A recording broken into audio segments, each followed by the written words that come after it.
একটাই তুমি। লেখনীতে ইনায়াত আহসান ছদ্মনাম। সূচনা পর্ব। তোকে যেন আর কোনোদিন আমার সামনে শাড়ি পরে আসতে না দেখি ইনায়াত। সামনে থাকা ব্যক্তিটির এমন ঝাঝালো কণ্ঠস্বরে রুহু কেঁপে উঠল ইনায়াতের। এই একমাত্র ব্যক্তি যাকে কি না বাবার পরে জমের মতো ভয় পায় ইনায়াত। ব্যক্তিটি আর কেউ নয়, ইনায়াতের কাজিন স্পন্দন। সম্পর্কে ফুফাতো ভাই হলেও ইনায়াতকে মনে হয় নিজের চোখের বিষ মনে করে, যেটা ইনায়াতের ধারণা। যৌথ ফ্যামিলির কারণে ইনায়াতের ফ্যামিলি আর স্পন্দনের ফ্যামিলি একসাথেই এক বাসায়ই থাকা হয়। স্পন্দনের মুখে রামধমক শুনে ফুপিয়ে ফুপিয়ে নিজ ঘরের দিকে দৌড় দেয় ইনায়াত। রুমের দরজাটা বন্ধ করে খাটের উপর বসে বালিশে মুখ গুজে কাঁদতে থাকে সে। ইনায়াত, লোকটা এমন কেন? যখনই কথা বলে তখনই ধমকের সুরে কথা বলে। জীবনে তো কোনোদিন আমার সামনে হাসি মুখে কথা বলল না। জন্মের পর বোধ হয় তার মুখে কেউ মধু দিতে ভুলে গিয়েছিল। আয়নার সামনে বসে বসে একমনে হাতের চুড়ি, কপালের টিপ এক এক করে খুলে নিল ইনায়াত। তার কথা একটাই, আর কোনোদিন শাড়ি পরবে না সে। কত কষ্ট করে বান্ধবীদের কথায় আজ প্রথমবারের মতো শাড়ি পরেছিল সে। তাও আজ ভার্সিটিতে নবীন বরণ উৎসব ছিল বলে। কিন্তু তা আর হলো কই? এই শুধু এই স্পন্দন ভাইয়ের জন্য আজ সবটুকু পানিতে গেল। ব্যাটা, খবিশ কোথাকার। মনে মনে হাজারটা গালি স্পন্দনকে বিড়বিড় করে দিতে থাকে ইনায়াত। এদিকে খাটের সাথে হেলান দিয়ে বসে আছে স্পন্দন। মাথার চুলগুলো পেছনের দিকে টেনে মাথা নিচু করে বসে আছে। কিছু একটা বিড়বিড় করে বলছে সে। স্পন্দন, কতদিন? আর কতদিন এভাবে নিজেকে ওর কাছ থেকে গুটিয়ে রাখব? নিজেকে যে সামলানো বড় কষ্ট হয়ে যাচ্ছে। ড্রয়ার থেকে একটা ছবির ফ্রেম বের করে স্পন্দন। ছবিটায় একটা মেয়ের ছবি, যে কিনা আনমনে বসে আছে আকাশপানে চেয়ে। চুলগুলো কিছুটা এলোমেলো। ছবিটায় হাত বোলাতে বোলাতে একসময় বুকের সাথে জড়িয়ে ধরে সে। তারপর বাহিরের দিকে চেয়ে বলতে থাকে, স্পন্দন, কবে বলবো তোমায় আমার মনের জমানো সেসব কথা? কবে বুঝবি আমায়? কবে বড় হবি তুই ইনায়াত? কলিং বেলের আওয়াজ শুনে দরজা খুলে দেয় ইনায়াতের মা মিসেস তানহা। বাহির থেকে একটি মেয়ে মুচকি হেসে সালাম দেয়। মিসেস তানহাও সালামের উত্তর দিয়ে বলে ওঠে, মিসেস তানহা, আরে নিধি, ভেতরে এসো মা। নিধি ভেতরে প্রবেশ করে। মিসেস তানহার সাথে টুকটাক আলাপের পর সে বলে, নিধি, আন্টি ইনায়াত কোথায়? ও কি রুমে? মিসেস তানহা হ্যাঁ বলতেই নিধি পা বাড়ায় ইনায়াতের রুমের দিকে। রুমের দরজায় টোকা পড়তেই টনক নড়ে ইনায়াতের। বিছানা থেকে উঠে দরজা খুলতেই কেউ মাথায় চাটি মারে তার।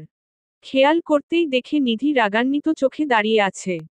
ইনায়াতকে দেখে ভ্রু কুঁচকে যায় আপনা আপনি নিধির। এবার সে একটু জোরেই ধমক দেয় ইনায়াতকে। বলে, নিধি, কিরে তোর আর তোর রুমের এই অবস্থা কেন? খেয়াল আছে কটা বাজে? আজকে নবীন বরণ উৎসব আর তুই এখনো রেডি হসনি। নবাবজাদি কোথাকার। ইনায়াত মুখ ফুলিয়ে অন্য দিকে তাকিয়ে রইল। ওই স্পন্দন ভাইয়ের জন্যেই তো আমার সব রেডি হওয়া শেষ হয়ে গেল। ব্যাটা শয়তান। ইনায়াতকে এভাবে বিড়বিড় করতে দেখে তার দিকে এগিয়ে গেল নিধি। কাঁধে ঝাঁকুনি দিতেই ধ্যান ভেঙে যায় ইনায়াতের। সে খেয়াল করে নিধি তার দিকে ভ্রু কুঁচকে তাকিয়ে আছে। এভাবে তাকাতে দেখে ইনায়াত কিছুক্ষণ পর দাঁত বের করে হেসে দেয়। যা দেখে নিধিও পাগলি বলে আলমারির কাছে চলে গেল। আলমারি খুলে একটা গাঢ় সবুজ রঙের চুড়িদার বের করে ইনায়াতের সামনে ধরে। তারপর তীক্ষ্ণ চোখে বলে, নিধি, জাস্ট 5 মিনিট দিলাম তোকে। যা রেডি হয়ে আয়। না হলে তোর অবস্থা আরো খারাপ করে দিব আমি। ইনায়াতও মুখ ভেঙচি কেটে চলে যায়। ভার্সিটি প্রাঙ্গণে সুবিশাল স্টেজ সাজানো হয়েছে। তাছাড়া চারপাশেও রয়েছে নানা ধরনের কারুকাজ। নবীন বরণ উৎসবের কারণে ভার্সিটির সব স্টুডেন্ট একসাথে উপস্থিত হয়েছে। ইনায়াত এবার অনার্সের 2য় বর্ষের ছাত্রী। আর নিধি হল ইনায়াতের একমাত্র বেস্ট ফ্রেন্ড। এক কথায় বোনের মতো। ভার্সিটি প্রাঙ্গণের থেকে ঠিক পশ্চিম প্রান্তে বিশাল এক কদম ফুলের গাছ। গাছটার নিচে বসার জন্য আসনও রয়েছে গুটি কয়েক। প্রায় স্টুডেন্টদের আড্ডা কেন্দ্র হওয়ায় এ জায়গা কদমতলা নামেই বেশ পরিচিত। ইনায়াত আর নিধিও বর্তমানে সেই জায়গাটাতেই আছে। ইনায়াতের এবার বেশ রাগ লাগছে। নিধি ওকে দাঁড় করিয়ে আরামসে ফটোশুট শুরু করেছে। তাও গত 1 ঘন্টা যাবত। এবার ইনায়াত কিছু একটা বলতে যাবে তার আগেই নিধি এক প্রকার চিল্লিয়ে উঠে। স্পন্দন নামটা শুনেই পেছনে ফিরে তাকায় ইনায়াত। বাইকের হেলমেট খুলে লুকিং গ্লাসে তাকিয়ে চুলগুলো হাত দিয়ে ঠিক করে নিচ্ছে স্পন্দন। ব্ল্যাক কালার পাঞ্জাবি, হোয়াইট পাজামা, হাতে ম্যাচিং ওয়াচ আর চোখে সানগ্লাস। ব্যাস, সকল মেয়েদের হার্টবিট মিস করানোর জন্য এতটুকুই যথেষ্ট। স্পন্দন পুরো নাম স্পন্দন চৌধুরী। বাবা মায়ের একমাত্র আদরের সন্তান। অনার্সের ফাইনাল ইয়ার অর্থাৎ চতুর্থ বর্ষের ছাত্র সে। আর ভার্সিটির প্রায় সকল মেয়েদের ক্রাশ। বাইক পার্কিং করে নিজের বন্ধুমহলের সাথে যোগ দেয় স্পন্দন। এদিকে ইনায়াতের অজান্তেই একজোড়া মায়া ভরা দৃষ্টি ছুঁয়ে গিয়েছে তাকে, তা সে হয়তো জানেও না। নিধির দিকে চোখ গরম করে তাকাতেই বেচারি ভয়ে মিয়ে যায়। মনে মনে বলতে থাকে, ইনায়াত, এই লোকের সমস্যা কি? নিজে একদম ড্যাশিং হয়ে সেজে এসেছে আর আমাকে শাড়িটা পর্যন্ত পরতে দিল না। আর মেয়েগুলোও লুচু এক একটা। কিভাবে চোখ দিয়ে গিলে খাচ্ছে। পরপর কয়েকবার গালি দিয়ে শান্ত হলো ইনায়াত। রাতের নিস্তব্ধ প্রহরে গিটারের টুংটাং শব্দ আর কারো গলার ঘোর লাগানো সুর ভেসে আসছে বারান্দা বরাবর। চোখের মধ্যে ঘুম ভাব থাকলেও মস্তিষ্ক জানান দিচ্ছে সেই প্রিয় চেনা সুরের। এক পর্যায়ে ঘুম ভেঙে যায় ইনায়াতের। ঢুলুঢুলু চোখে পা বাড়ায় ব্যালকনির দিকে। কাছে আসার পর যেন অজানা ঘোরের অতলে হারিয়ে যাচ্ছে ক্রমশ ইনায়াত। স্বপ্নের বালুকায় কেউ কি পা লুকায়? যদি না আসে ভেজা দিন। ইচ্ছের হিমালয় হয় না কভুক হয়। হৃদয় থাকে অমলিন। কিছু স্বপ্ন কিছু ইচ্ছে, এই আমায় টেনে নিচ্ছে তোমার কাছে বারবার। কেউ না জানুক আমি তো জানো। আমি আমার। ও কেউ না জানুক তুমি তো জানো। তুমি আমার। স্পন্দনের ঘোর লাগানো কণ্ঠে গানটা শুনে ইনায়াতের চোখে যেন পূর্বের থেকেও এক প্রশান্তির ঘুম এসে তাড়া দিচ্ছে। স্পন্দন প্রায়শই গভীর রাতে গিটার নিয়ে ব্যালকনিতে বসে পড়ে আর সুর তোলে। আর সেটারই সুযোগ নিয়ে ইনায়াতও সবসময় চুপি চুপি ব্যালকনিতে এসে স্পন্দনের গিটারের টুংটাং শব্দ আর গান শোনে। উপর আর নিচতলা বরাবর একই রুম হওয়ায় ব্যালকনিও পাশাপাশি। গান শোনার এক পর্যায়ে ব্যালকনিতে বসেই ঘুমের রাজ্যে হারিয়ে যায় ইনায়াত। আর এদিকে স্পন্দনও তার গিটার রেখে রুমে চলে যায়। মাঝরাতে হুটহাট সুর তুললে কেন জানি তার মনের মধ্যে এক অদ্ভুত প্রশান্তি মেলে। সকালের মিষ্টি রোদ চোখে পড়তেই ভ্রু দুটি আপনা আপনি কুঁচকে যায় ইনায়াতের। চোখ খুলতেই নিজেকে আবিষ্কার করে বারান্দায়। কাল রাতের কথা মনে পড়তেই আনমনে হেসে দেয় সে। দেয়াল ঘড়ির দিকে খেয়াল করতেই দেখে ঘড়িতে সকাল সকাল 8টা বাজে। রাতে দেরি করে ঘুমানোর জন্য বেশ দেরি করেই ঘুম ভেঙেছে ইনায়াতের। ফ্রেশ হয়ে ভার্সিটির জন্য রেডি হয়ে নেয় ইনায়াত। ব্রেকফাস্টের জন্য ডাইনিং রুমে যেতেই দেখে টেবিলে বসে আয়েশ করে ব্রেকফাস্ট করছে স্পন্দন। আর ইনায়াতের মা মিসেস তানহাও সাদরে খাবার বেড়ে দিচ্ছে স্পন্দনের পাতে। মাঝে মাঝে ভেবে পায় না ইনায়াত নিজের ঘর থাকতে এ বাসায় এসে পড়ে থাকার কারণ। এদিকে ইনায়াতের দিকে চোখ যেতেই বারবার তাকে খুঁটিয়ে খুঁটিয়ে দেখে স্পন্দন।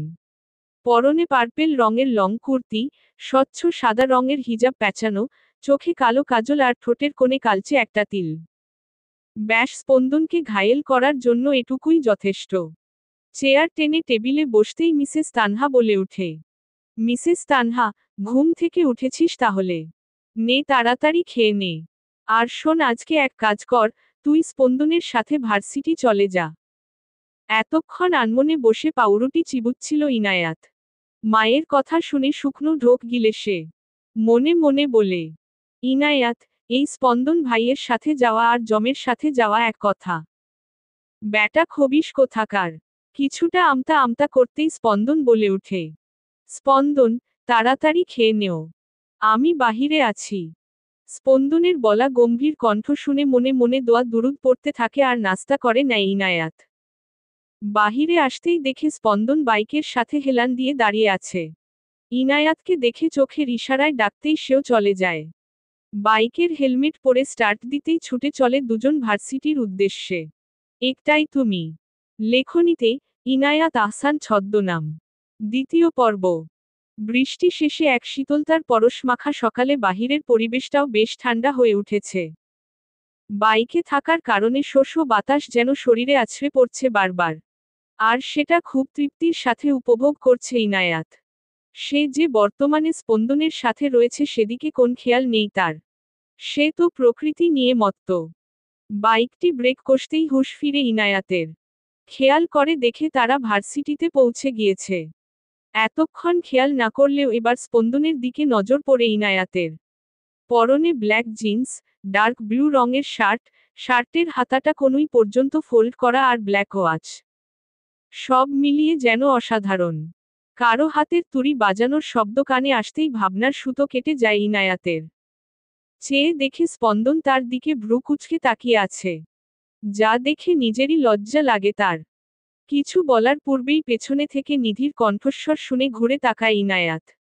তাকিয়ে দেখে নিধি দাঁড়িয়ে আছে এবং হাতের ইশারায় তাকে ডাকছে। তাই আর কথা না বাড়িয়ে স্পন্দকে উদ্দেশ্য করে শুধু যাচ্ছি বলে নেয় ইনায়াত।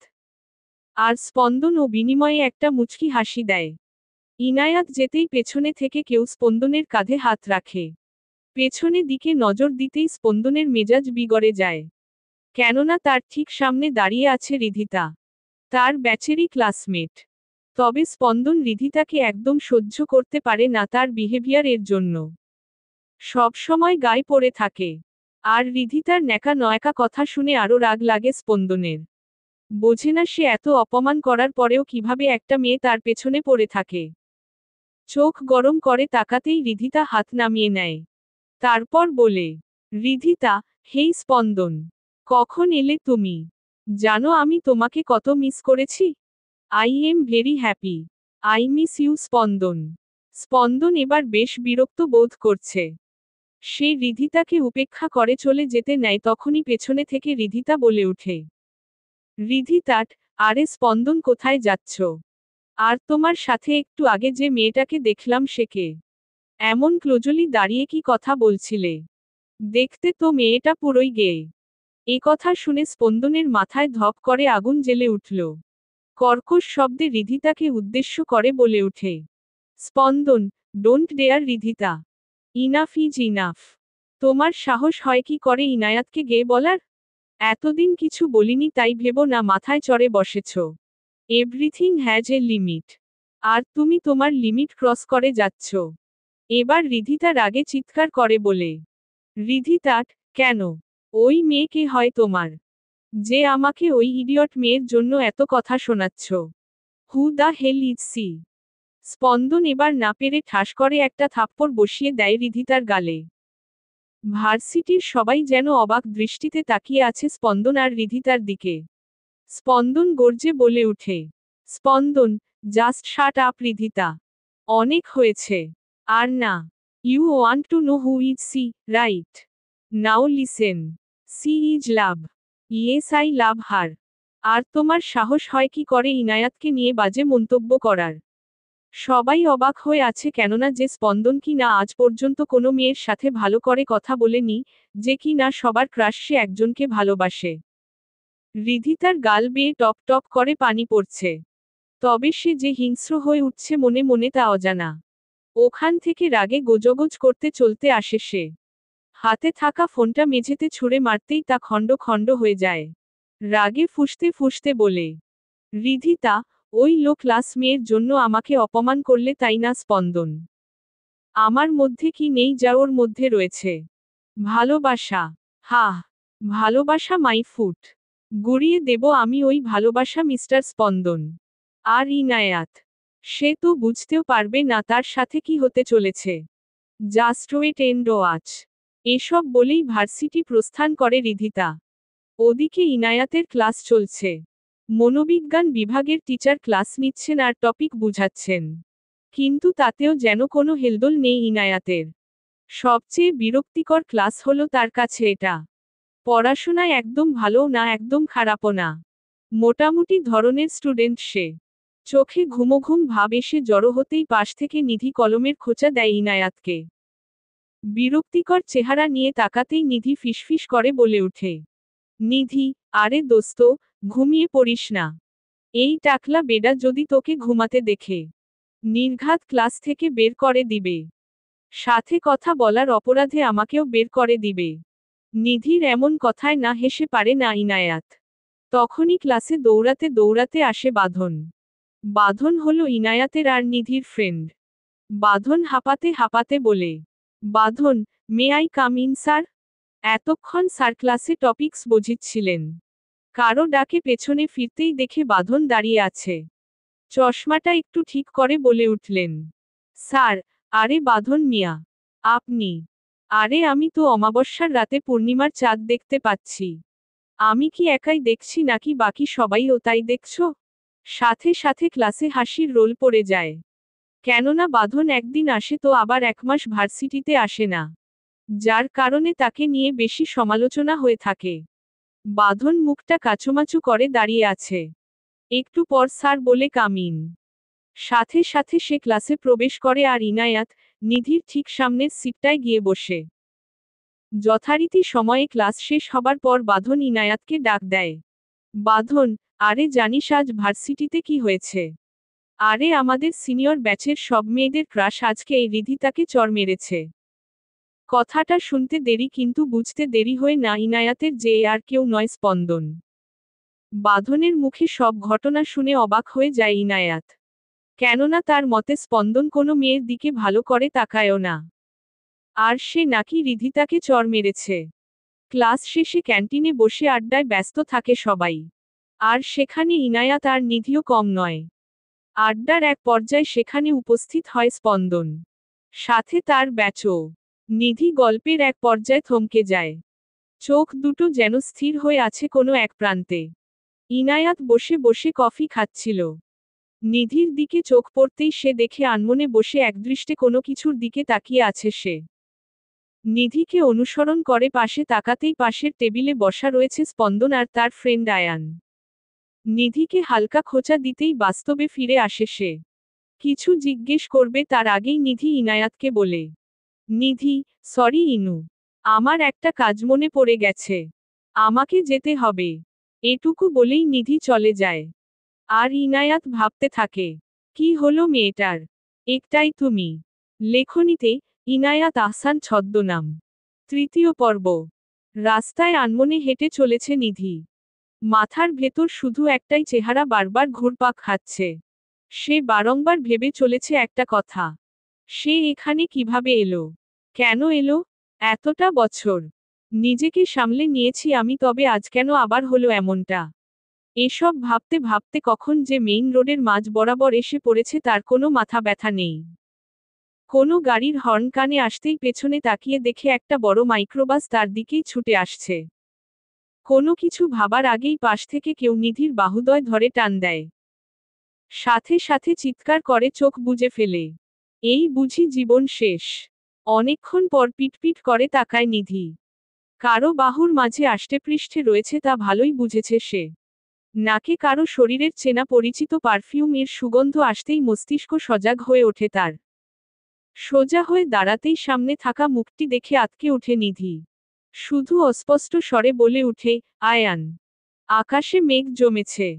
কোথাও ঘন কালো মেঘ আবার কোথাও স্বচ্ছ শুভ্রতায় ঘেরা। কখন যে মেঘ ভেদ করে টুপ করে বৃষ্টি নেমে যায় তা বোঝা বড় দায়। ভার্সিটি প্রাঙ্গণে পাশাপাশি হেঁটে চলেছে স্পন্দন আর ইনায়াত। চারপাশের মৃদু হাওয়া এসে বারবার ছুঁয়ে দিয়ে যাচ্ছে তাদের। স্পন্দন আর চোখে ইনায়াতের দিকে তাকাচ্ছে। আর ইনায়াত আনমনে হাঁটছে আর মৃদু কণ্ঠে সুর তোলে। বাহির বলে দূরে থাকুক।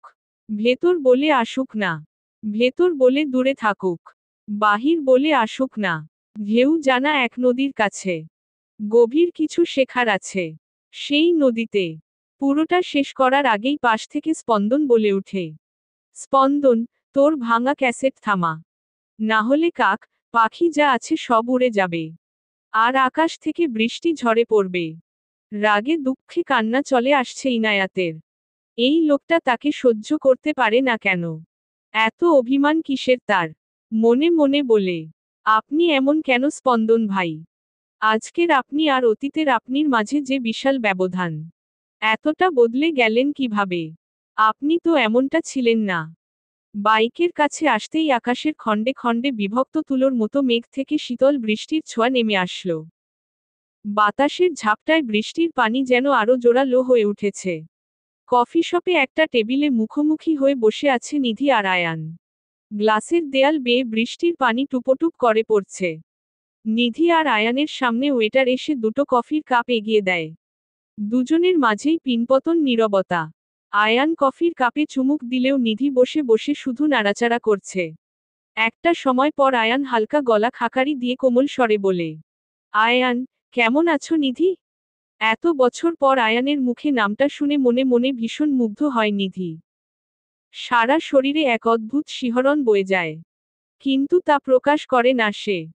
চেহারায় হালকা রুক্ষতা প্রকাশ করে বলে, নিধি, সেটা জেনে আপনার কোনো কাজ আছে বলে মনে হয় না মিস্টার আয়ান।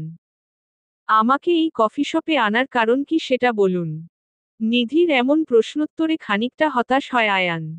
ভাবে হয়তো নিধিও তার মতো বদলে গিয়েছে। ব্যথিত চোখে করুণভাবে থাকা নিধির দিকে তারপর বলে, আয়ান, আমায় কি আর একটা সুযোগ দেয়া যায় না নিধি? বিশ্বাস করো আমি আগের মতো হয়ে গিয়েছি। তোমায় সেদিন ফিরিয়ে দেয়ার পর আমি বুঝতে পেরেছিলাম যে সেই সিদ্ধান্তটা আমার জীবনের কত বড় ভুল ছিল। হেরে গিয়েছিলাম আমি ভালোবাসার কাছে। আমি উপলব্ধি করেছি ভালোবাসা কি। কিন্তু ততদিনে আমি তোমাকে হারিয়ে ফেলেছিলাম। অনেক খুঁজেছি কি পাইনি।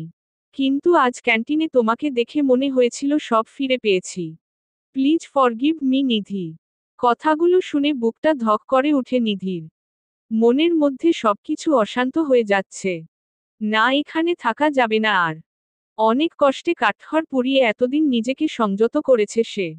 গম্ভীর কণ্ঠে বলে, নিধি, দেখুন mister Ayan, everything has a past. এটাও একটা পাস্ট ইনসিডিয়েন্ট ছিল। সো বেটার হবে আপনি এগুলো ভুলে যান। আর বিশ্বাস, সেই শব্দটির অর্থ ও কি আপনি আদৌ জানেন? Please move on. এটুকু বলেই চেয়ার থেকে উঠে হাঁটা দেয় নিধি। পেছনে একবারও তাকায়নি সে। যদি দুর্বল হয়ে পড়ে তাহলে। এদিকে আয়ান নিধির যাওয়ার পানে তাকিয়ে দীর্ঘশ্বাস ফেলে। তবে কি আসলেই নিধিকে আর পাবে না কোনোদিন সে? শাওয়ার শেষ করে দাঁড়িয়ে দাঁড়িয়ে চুল মুছতে ব্যস্ত ইনায়াত। একটু পর হাঁচি দিতে দিতে অবস্থা খারাপ। বুঝতে দেরি নেই যে তার ঠান্ডা লেগে গিয়েছে। বৃষ্টিতে আধভেজা হয়ে একটা ছাউনির নিচে দাঁড়িয়েছিল স্পন্দন আর ইনায়াত। বৃষ্টি থামলে বাইকে করে দুজনে বাসায় চলে আসে। বর্তমানে ইনায়াতের মনে একটা কথাই চলছে। স্পন্দন ভাই কেমন আছেন? তার কিছু হয়নি তো? দরজায় টোকা পড়তেই চমকে উঠে ইনায়াত। দরজা খুলে দেখে ইনায়াতের মা মিসেস তানহা দাঁড়িয়ে আছেন দরজার ওপাশে। হাতে নিয়ে এসেছেন দুধের গ্লাস। ভেতরে প্রবেশ করে গ্লাসটা টেবিলে রেখে দেয় মিসেস তানহা। মেয়েকে উদ্দেশ্য করে বলেন, মিসেস তানহা, কি দরকার ছিল বৃষ্টিতে ভেজার? এই বৃষ্টিতে ভিজে নিজে তো ঠান্ডা লাগিয়েছিস। স্পন্দনেরও নাকি জ্বর এসেছে। নাও এই হলদি দুধ খেয়ে নাও। আমি যাই গিয়ে স্পন্দনকে দেখে আসি। স্পন্দনের কথা শুনতাই বুকটা ধক করে উঠল ইনায়াতের। তার জ্বর এসেছে। এখন কি অবস্থা কে জানে। স্পন্দনের ফ্ল্যাটের সামনে দাঁড়িয়ে আছে ইনায়াত। মনের দ্বিধাবোধ করছে এখন যাওয়া উচিত কিনা। কিছুক্ষণ পর খানিকটা সাহস করে কলিং বেলে চাপ দেয়। কয়েক সেকেন্ড পর দরজা খুলে দেয় স্পন্দনের মা মিসেস সাবিনা। ইনায়াতকে দেখে হাসিমুখে বলে উঠেন, মিসেস সাবিনা, আরে ইনায়াত, কেমন আছো মা? বাহিরে কেন, ভেতরে এসো। ইনায়াতও গুটি গুটি পায়ে ভেতরে প্রবেশ করে। ঠিক 2 বছর পর আবারও এলো স্পন্দনের ফ্ল্যাটে। ভেতরে আসতেই টুকিটাকি কথা হয় স্পন্দনের মা মিসেস সাবিনার সাথে। কথার এক পর্যায়ে ইনায়াত আমতা আমতা করে জিজ্ঞেস করে, ইনায়াত, ফুপি, শুনেছি স্পন্দন ভাইয়ের নাকি জ্বর এসেছে। সে এখন কেমন আছে? মিসেস সাবিনা, হ্যাঁ, এসেছিল। আমিও জলপট্টি দিচ্ছিলাম। এখন হালকা কমেছে। ভেতরে শুয়ে আছে। তুমি চাইলে একবার দেখে আসো। স্পন্দনের রুমে যাওয়ার কথা শুনে হালকা ইতস্তত বোধ করে ইনায়াত। মনে শত অভিমান জমা থাকলেও উঠে দাঁড়ায় সে। রুমের দরজা হালকা খুলে ভেতরে একবার পরখ করে নেয় সে। স্পন্দন ঘুমিয়ে আছে। ধীর পায়ে রুমে প্রবেশ করে সে। রুমটায় প্রবেশ করতে দেখে রুমটা এখনো পূর্বের মতোই সাজানো। খাটের উপর দেয়ালে বড় করে একটা ফ্রেমে বন্দি স্পন্দনের ছবি। তাছাড়া ঘরের এক প্রান্তে রয়েছে ছোট একটা বুকশেলফ। ধীর পায়ে খাটের সামনে যেতেই দেখে স্পন্দন ঘুমিয়ে রয়েছে। জ্বরের কারণে চোখ মুখ শুকিয়ে গেলেও তাতে যেন অদ্ভুত আকর্ষণীয় লাগছে। কপালে চুলগুলো এলোমেলো ভাবে পড়ে রয়েছে। আস্তে আস্তে এক হাত স্পন্দনের কপালে রাখে ইনায়াত। কিছুটা নড়ে উঠলেই কিঞ্চিত ভয় পেয়ে যায় সে। খেয়াল করে স্পন্দন কিছু একটা বিড়বিড় করে বলছে। আলতো করে কানটার সামনে এগোতেই যা শোনে তাতে অবাকের চরম পর্যায়ে পৌঁছে যায় ইনায়াত। একটাই তুমি। লেখনীতে ইনায়াত আহসান ছদ্মনাম। চতুর্থ পর্ব। বাকরুদ্ধ হয়ে ঠায় দাঁড়িয়ে আছে ইনায়াত। কি শুনল সে? এটা কি আদৌ সত্যি? ভালোবাসি ইনায়াত।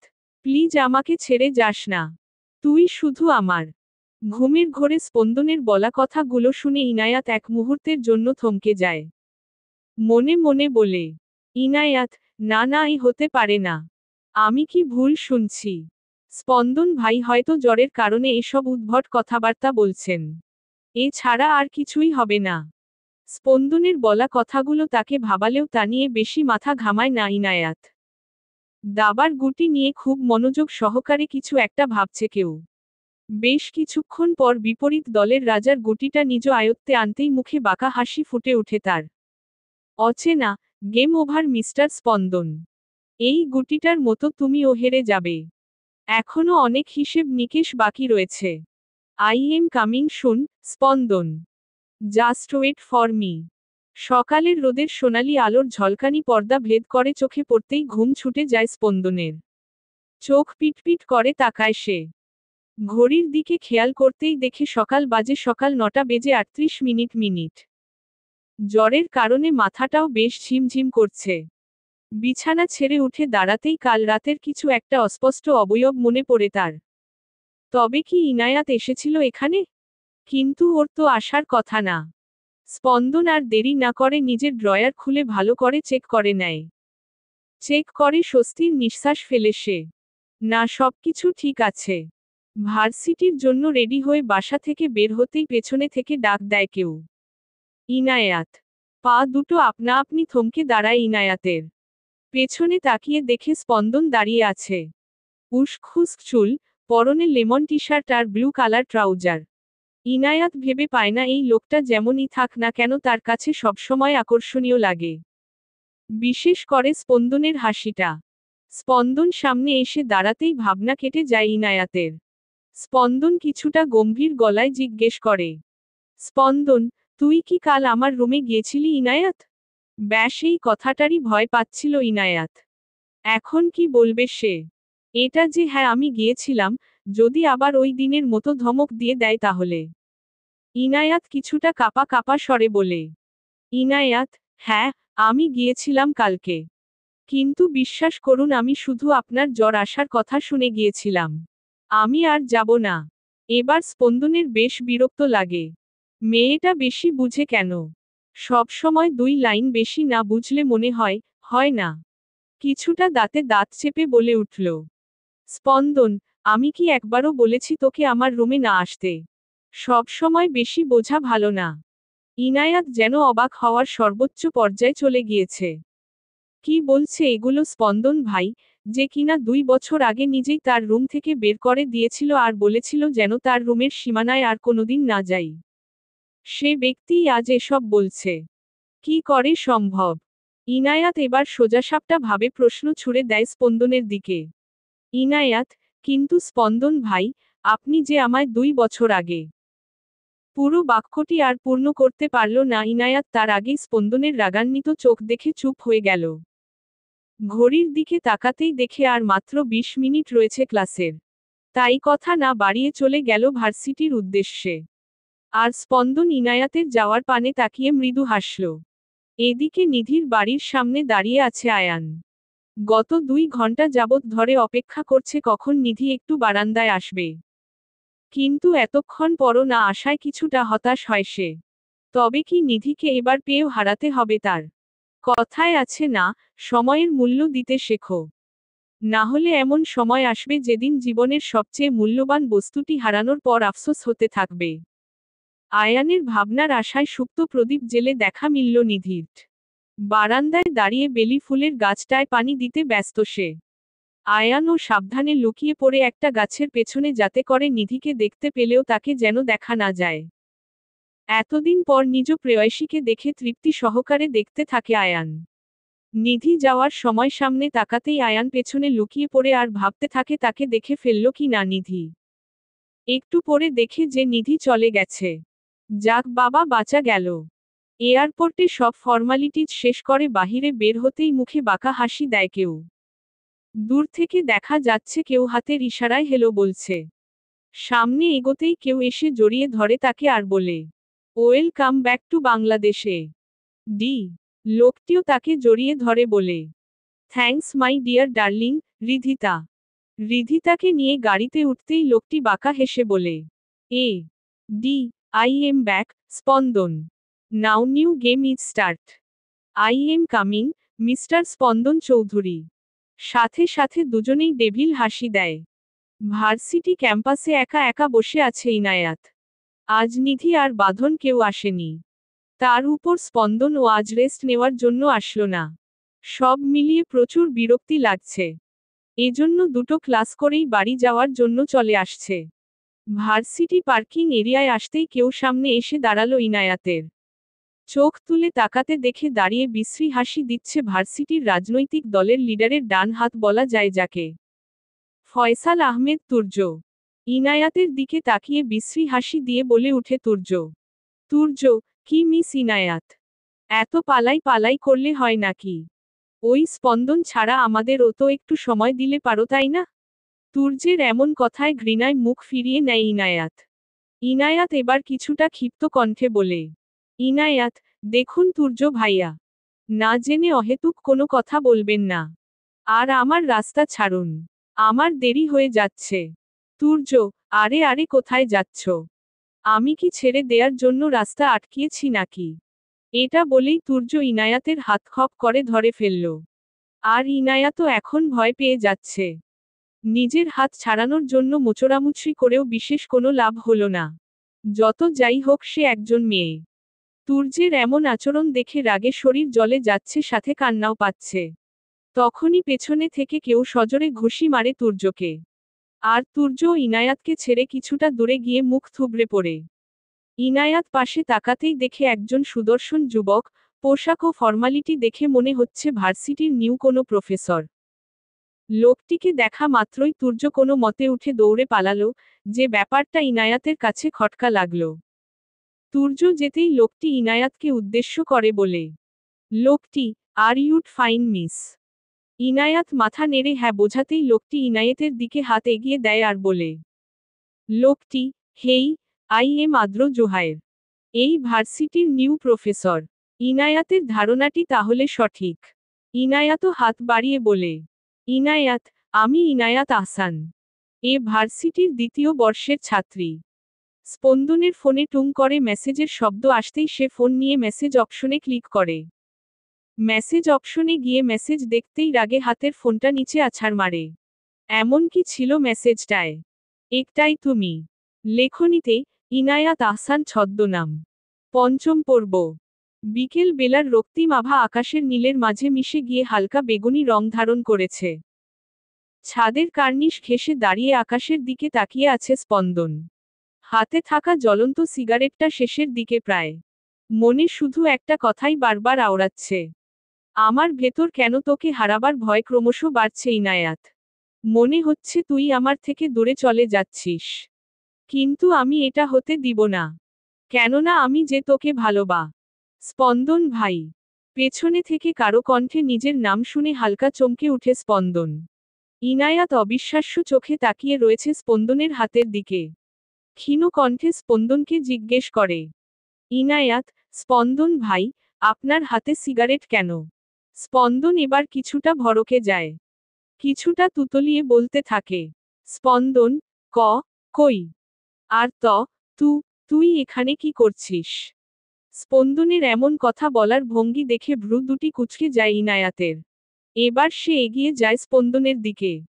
সে তো এসব ছাইপাশ কখনো ছুঁয়েও দেখে না। তাহলে আজ এসব কি? স্পন্দন ততক্ষণে হাতে থাকা সিগারেটটা পায়ের নিচে ফেলে পিষে ফেলেছে। কিন্তু তাতেও বিশেষ কোনো লাভ হলো না। ইনায়াত সামনে এসে দাঁড়িয়ে নাক সিটকায়। কেননা আশেপাশে সিগারেটের ধোঁয়ার কিছু অংশ এখনো রয়ে গেছে, যা ইনায়াতের নাকে এসে লাগে। নাকে হাত দিয়ে বলে, ইনায়াত, আপনি খুব খারাপ, স্পন্দন ভাই। আগে তো কখনো দেখিনি আপনাকে এসব খেতে। আমি আজই গিয়ে ফুপিকে বলে দেব। এ কথা বলেই ছাদ থেকে চলে যেতে নেয় ইনায়াত। তখনই পেছনে থেকে স্পন্দন ইনায়াতের হাত ধরে টান মারে। আচমকা হাতে টান পড়ায় ঘুরে একদম স্পন্দনের সামনে এসে পড়ে। এতটা কাছাকাছি এসে যেন নিঃশ্বাস নিতেও ভুলে গিয়েছে ইনায়াত। দুজনের মাঝেই পিনপতন নীরবতা। ইনায়াতের চোখ স্পন্দনের চোখ বরাবর। এ কেমন মাদকতা আপনার চোখে স্পন্দন ভাই? নিজের অজান্তেই বিড়বিড় করে এ কথা বলে ইনায়াত। স্পন্দন এবার কিছুটা ঝুঁকে যায় ইনায়াতের দিকে। ফিসফিস করে বলে, তা কি বলবি মাকে, যে আমি সিগারেট খাই, ছাইপাস খাই? স্পন্দনের এমন ফিসফিস করা আওয়াজে ইনায়াতের সারা শরীর জুড়ে এক অদ্ভুত শিহরণ বয়ে যায়। পরক্ষণেই ভাবনা থেকে বের হতেই সরে আসে স্পন্দনের কাছ থেকে ইনায়াত। কি বলছিল এসব সে? আর এই অনুভূতির নামই বা কি তাহলে? রাতের টিমটিম আলোয় ব্যালকনিতে কফির কাপ হাতে উদাসীন হয়ে দাঁড়িয়ে আছে নিধি। দৃষ্টি তার বাহিরের দিকে। কিন্তু মনের ভেতর চলছে হাজারো চিন্তা ভাবনা। কেন এলে তুমি আবার? ভালোই তো ছিলাম আমি তুমি বিহীন। নিজেকে গুটিয়ে নিয়েছিলাম সেসব আবেগ, অনুভূতি থেকে। কিন্তু ভাগ্য আমাকে আবারও তোমার সামনেই এনে দিল কেন, আয়ান? ফোনের রিংটোন শুনে পেছনে তাকিয়ে দেখে ফোনটা বেজে চলেছে টেবিলের উপর। আর সেখানে প্রিয় নামটা জ্বলজ্বল করছে। প্রিয় নামটা দেখে মুহূর্তে চমকে উঠে নিধি। কেননা প্রিয় নামটা যে আয়ানের। সে কেন তাকে ফোন করছে? কি চাই তার? পরপর কয়েকবার বাজার পর আপনা আপনি কেটে গেল। সে ধরবে না ফোন। কেন ধরবে? তাকে দেয়া কষ্টগুলো এখন ও বুকের গহীনে জমা রয়েছে। জমা রয়েছে তার প্রতি পাহাড় সমান অভিমান। চাইলেই কি তা আদৌ শেষ করে দেয়া যায়? কিছুক্ষণ পর ফোনে টুং করে আওয়াজ হলো। মেসেজেও প্রিয় নামটা সবার আগে। তাতে লেখা, প্লিজ, নিধি। একটাবার শুধু আমার ফোনটা রিসিভ করো, প্লিজ। তা দেখে ফোনটা আস্তে করে বন্ধ করে ড্রয়ারে রেখে দিল নিধি। চায় না সে অতীতের সম্মুখীন হতে। অন্তত এটুকু বুঝতে পেরেছে ভালোই যে আজ রাতে ঘুম নামবে না। ইজি চেয়ারটাতে চুপটি করে বসে পড়ল। Meet him all. He is all of your new English professor, mister Adro Zohayer. ভার্সিটির প্রিন্সিপাল স্যার এসে বক্তৃতা দিচ্ছেন অনার্সের দ্বিতীয় বর্ষের শিক্ষার্থীদের। প্রিন্সিপাল চলে যাওয়ার পর আদ্র বলা শুরু করল। আদ্র, I introduced myself. Now all of your turn. একে একে বাম পাশের সব সারির স্টুডেন্টদের সাথে পরিচয় হওয়ার পর এলো ডান পাশের স্টুডেন্টদের পালা। ইনায়াত আর নিধি বসেছিল মাঝের সারিটায়। নিধির পরিচয় দেওয়ার পর যখন ইনায়াত দাঁড়িয়ে নিজের নাম বলবে তখনই আদ্র বলে ওঠে, Adro, you miss Inayat, right? Inayat মাথা নেড়ে সম্মতি দিতেই আদ্র চলে যায়। ইনায়াত বসলে পাশ থেকে নিধি ফিসফিস করে বলে, নিধি, এই ইনু, এই প্রফেসর তোকে কিভাবে চিনে রে? আগে থেকেই পরিচিত। ইনায়াত না বলে কালকের ঘটে যাওয়া ঘটনা সব খুলে বলে। সবটা শুনে নিধি বলে উঠে, নিধি, ওই তুরজোরে তো মন চাচ্ছে উগান্ডায় পাঠায় দেই। ভাগ্যিস কালকে আদ্র স্যার ছিল।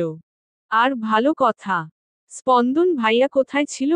স্পন্দন নামটা শুনতাই কাল বিকেলের ঘটনা মনে পড়ে যায় ইনায়াতের। সাথে সাথে লজ্জারা এসে ভিড় জমায় ইনায়াতের মুখে। টেবিলের উপর হুইস্কির গ্লাসটা হাত দিয়ে কেউ ঘোরাচ্ছে আর দেয়ালে আটকানো দুটো ছবির উপর চোখ দুটো স্থির। কিছুক্ষণ পর হুইস্কিটা এক চুমুকে খেয়ে বলতে থাকে, এ ডি, আর মাত্র কয়েকটা ধাপ। Then you will be finished. Spandan Chowdhury. আমার প্ল্যানের প্রথম ধাপ পেরোনো শেষ। হা হা। দেয়ালে টাঙ্গানো স্পন্দনের ছবিটায় রেড পেন দিয়ে ক্রস চিহ্ন এঁকে দেয় এ ডি। তার পাশেই রয়েছে আরেকটা ছবি। ছবিটা হাতে নিয়ে বিড়বিড় করে বলতে থাকে, এ ডি, এই মেয়েটার মাঝে কিছু তো আছে, যা সব নেশার থেকেও বেশি আর গাঢ়। এই হুইস্কি তো কিছুই না তোমার সামনে মিস ইনায়াত। পাশ থেকে রিধিতা উঠে এ ডির পাশে দাঁড়ায় আর কাঁধে হাত রেখে বলে, রিধিতা, ও A D, I really missed you. Let's do that. বাঁকা হেসে রিধিতা তার ঠোঁট দুটো এগিয়ে দেয় ডির দিকে। এ ডিও এগিয়ে জড়িয়ে ধরে রিধিতার কোমর। ধীরে ধীরে মিলিয়ে যায় একে অপরের মাঝে। গত 1.5 ঘন্টা যাবৎ ম্যাথমেটিক্স এর একটা টার্ম কিছুতেই বুঝতে পারছে না ইনায়াত। কলমের হেড কামড়াতে কামড়াতে সেটার বেহাল দশা। তবুও কিছু বুঝতে পারছে না সে। কিছুক্ষণ পর ইনায়াতের মা মিসেস তানহা রুমে প্রবেশ করলেন। মেয়েকে চিন্তিত দেখে এগিয়ে গিয়ে মেয়ের মাথায় হাত বুলিয়ে দিতে লাগলেন। হঠাৎ মাথায় কারো স্পর্শ পেয়ে পিলে চমকে উঠে ইনায়াত। মাকে দেখে মুচকি হাসি দেয় সে। মিসেস তানহা, কি রে, কিছু কি হয়েছে? তোকে এমন চিন্তিত দেখাচ্ছে কেন? ইনায়াত এবার কাদো কাদো স্বরে মাকে বলে। ইনায়াত, আসলে মা একটা ম্যাথ টার্ম কিছুতেই পারছি না।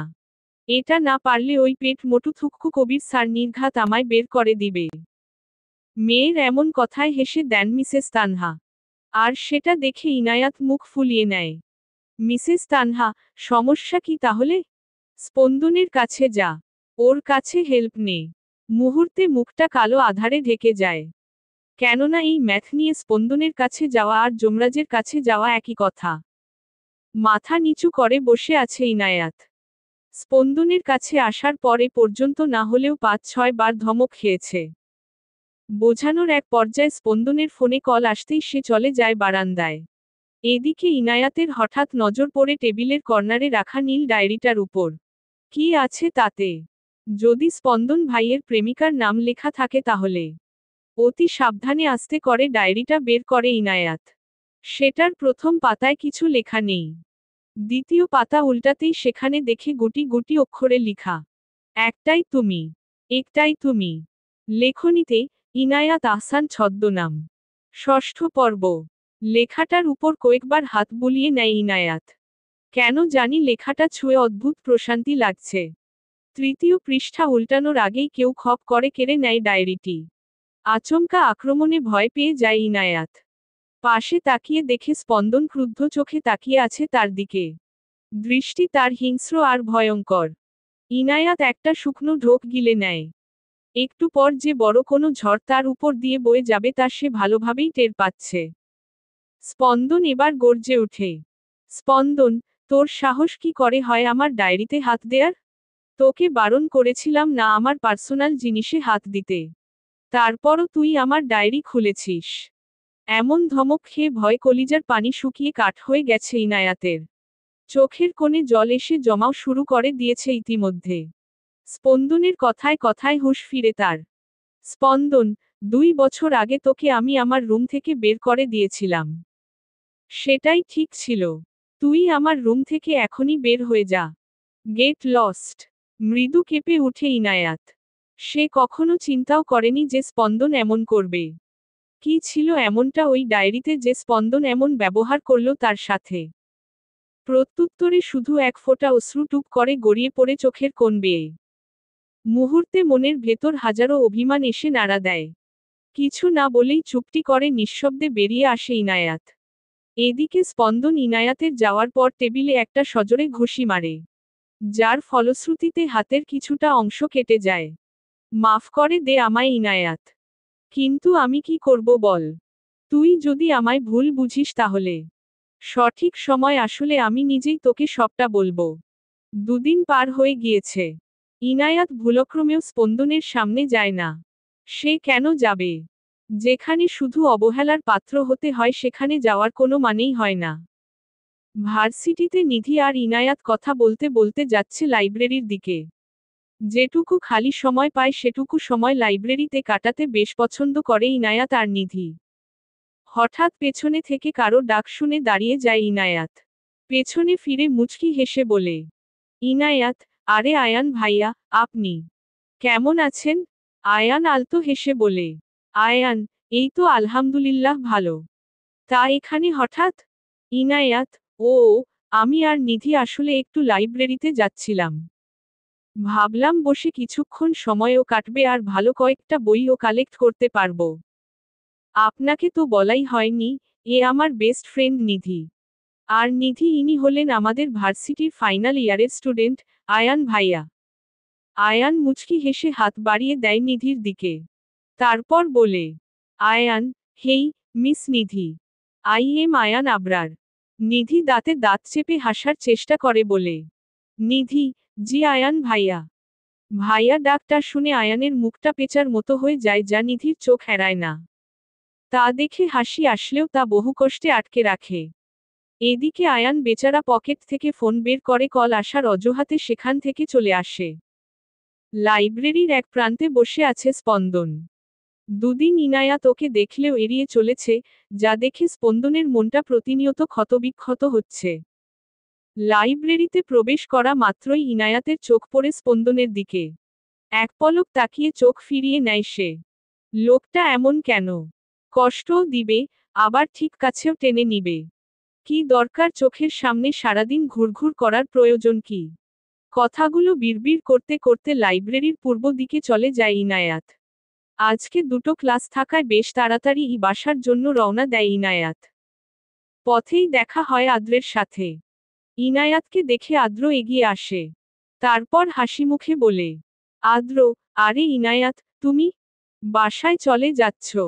ইনায়াত, জি, আদ্র স্যার। আদ্র, তোমার যদি কোনো সমস্যা না থাকে তাহলে আমি কি তোমাকে গাড়িতে লিফট দিতে পারি? হঠাৎ আদ্রের এমন আবদারে অস্বস্তিতে পড়ে যায় ইনায়াত। তার কি হ্যাঁ বলা উচিত? আদ্রের চুটকি বাজানোর শব্দ পেয়ে ইনায়াত হালকা চমকে ওঠে। আদ্র, কি হলো, কোথায় হারিয়ে গেলে? চলো যাওয়া যাক। ইনায়াত মাথা নাড়িয়ে সম্মতি জানায়। তারপর দুজনেই গাড়িতে উঠে পড়ে আর চলে যায় গন্তব্যের দিকে। স্পন্দন মাত্রই বের হয়েছিল ইনায়াতের সাথে কথা বলার জন্য। কিন্তু তার আগেই আদ্রের গাড়িতে ইনায়াতকে উঠতে দেখে খটকা লাগে স্পন্দনের। সাথে কিছুটা রাগও হচ্ছিল। বলা নেই কওয়া নেই, হুট করে আদ্রের সাথে যাওয়ার কি দরকার ছিল? আর এই আদ্রকেও কেন জানি খুব বেশি একটা সুবিধার মনে হয় না স্পন্দনের। গাড়ি এসে থামে ইনায়াতের বাসার সামনে। ইনায়াত বের হয়ে আদ্রর থেকে বিদায় নিয়ে চলে যায় বাসায়। আর এদিকে আদ্র গাড়ির ভেতরে বসে বাঁকা হেসে মুখ দিয়ে সিটি বাজাতে থাকে।